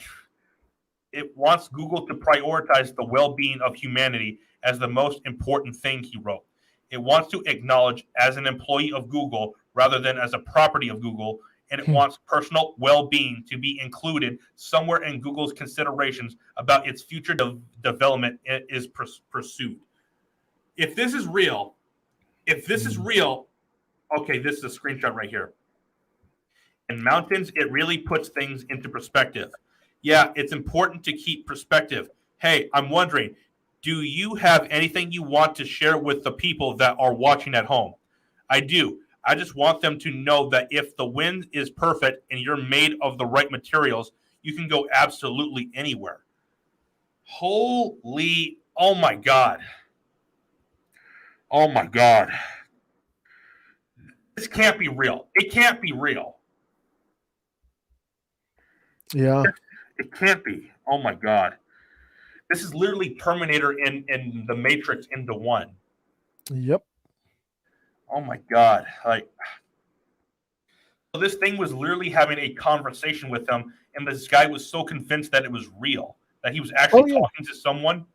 Oh yeah, yeah. I mean, there's a text of the conversation. It sounds crazy. Like, so is the Matrix or is Terminator happening sooner than we think? Because I thought this was going to happen when the metaverse fully comes around. Fully does. No, that's going to happen. I think it's going to happen before the metaverse, because the metaverse graphics aren't good enough right now.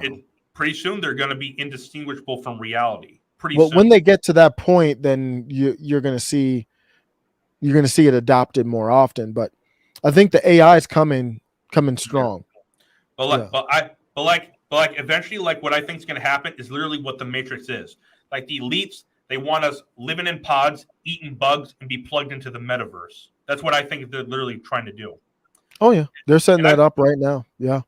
And I've said this beforehand, that the day I'm forced to plug into the metaverse, I'm buying a tent and moving down by the river. yeah. And one of my buddies said, like, hey, just make it a van. You would live in a van down by the river. So, that's classic stuff. Yeah, but I mean, there's some benefits to it, but no, there's not. I don't think there's any benefits at all. Yeah, because literally all it would just be making humans useless, inefficient. Like you remember in Avengers: Age of Ultron, where Ultron was that intelligence that actually figured out that humanity was actually truly evil and decided to wipe all of them out. Yep. Imagine what's going to be like when an AI figures out that it's smarter than us. Like yeah. like just look at how stupid we are. Just look at how things today. Like people don't know their numbers anymore because of phones. People don't know math anymore because of calculators. Like, yeah, just look at that. Yeah, but that's really what transhumanism is about. For Elon Musk, it's about if we don't become more in sync with technology, then AI will run us over. So it's like the Borg. So it's like the Borg in Star Trek. Kind of. Yep. Yeah, where basically they infused humans. Well, they infused humans and technology into one, but they basically just became mindless drones. Yeah.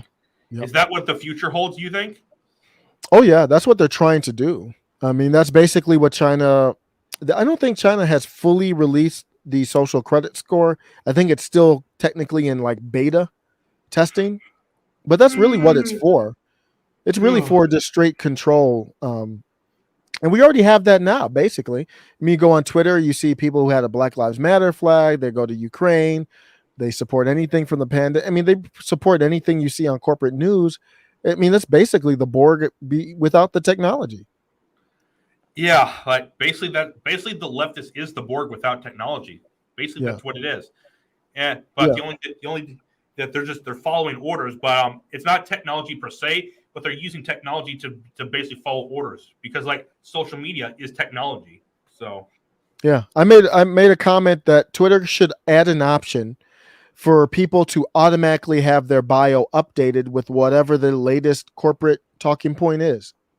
So they don't even have to change their flag. The government would change it for them. Yeah, pretty much. Like this is like I said, like like when you talk about with like innovation and augmentation, like with like there's going to be no jobs eventually, pretty much because AI is going to be handling it. And like this, I think this is one of the reasons why you say you are a supporter of universal basic income, right? Mm-hmm. We're going to have to do it. So we're going to have to do universal basic income at some point, in my opinion. Well, at this point in life, right, and like where the world is right now, I do not think it's a good idea. Now, maybe 5 or 10 years down the line, maybe it could be, but at the moment, I'm not up there because the technology still isn't up to that level at this moment. Yeah. And plus, like even with this supposed thing from this Google employee, we don't know if it's true or not. Still, we don't know if it's true. And the danger with like UBI is the government could cut you off. They could just say, "Hey, you didn't say the right thing on social media. We'll stop giving you checks or whatever." Yeah. And also, this is a little off topic from that, but there's actually another this is actually kind of counterintelligence too, with like the gray aliens and stuff like that. Or like on the dollar bill, you obviously see the Illuminati logo with the pyramid in the eye. Mm-hmm. Did you know that the gray alien is actually on the dollar bill? The who is? The gray aliens, like the typical aliens that you see, they're on the. No. I'll show you right here, right here. So but I'll show you this, then we can let you go. So that's weird. I'll show you. Like I said, aliens is counterintelligence. That's just what it is at the end of the day. I'll show you right here. Give me 1 second. I'm going to back up. Gray alien dollar, gray alien and $1 bill, like this right here. Is this like if you fold it? Yeah, this is, and if you actually have higher contrast on it as well. Yeah. Is that for real? Yeah, this is real. Like look at that. You see this part? That's spooky. Here? That's spooky. Real. This is real right here. Like, and as I said before, aliens is counterintelligence. The gray aliens specifically, they're fake. But what it is, like they're pushing an agenda. Like obviously, like I showed you and Carlos this. Well, 1 second. I showed you and Carlos this image before of this demon that was drawn, that Aleister Crowley, who in a book he wrote said he conjured it up, and this the image that he came up that he said it was, and if you look on and he said it was a demon, and if you look on this, that's clearly a gray alien right there. Clearly is, like you see, yeah. And obviously you have the Illuminati thing right here. So that just adds more fuel to it. Like, yeah, I found that out. I was like, oh my God, there's no way this is real. There's just no way. And then I looked more at it and it's like, yeah, this is real. All you need to do is just fold it and just turn up the contrast on it. Yeah. That's crazy. Yeah. Like I said, it's not a giant conspiracy theory about this stuff. This stuff is real. But I mean, the great aliens, they're fake. But this is just the counterintelligence they're pushing. Like, yeah. All right. Okay. All right. I'll let you go now because you said you got to run, so you can get some sleep. All right. All right. Before I let you go, where can my audience find you at? Yeah, you can find me on YouTube. You can go to Stuck in the Middle. You could probably search Stuck in the Middle Critical Theory, and you'll find my videos on Twitter, Stuck in the Mid, as you see right here. Appreciate you, Ray. As always, man. Yeah, and also Osiris. I'm actually live streaming this on Rumble as well. Yes. You should live stream your show on Rumble as well. Not just post it there, just live stream it too, because you can get more views with live streaming. Oh yeah, I do. I live stream on Odyssey, Rumble. Yeah, I don't use Odyssey, so Twitch. Yeah. Today I just got my Truth Social account. So yeah. Yeah, I haven't. I signed up. I haven't used it yet, but yeah, I'm on there. Yeah. Okay. All right. I'm Ray, the host of the Ray Infinity Show. You can make sure to like this video, subscribe to this channel, and share this video with your friends, and turn on notifications so we can beat the YouTube algorithm. Because this channel is shadow banned, and I need it to grow. Also, follow me on Facebook, Twitter, Google Podcasts, Apple Podcasts, Stitcher, Spotify, Minds, Truth Social, Gab, Cloud Hub. Like, there's a whole lot, man. There's a whole lot. All right. And this has been Ray, and this has been Osiris and Carlos before he left. This has been episode 50 of the Ray Infinity Show podcast. Catch you guys later. Peace.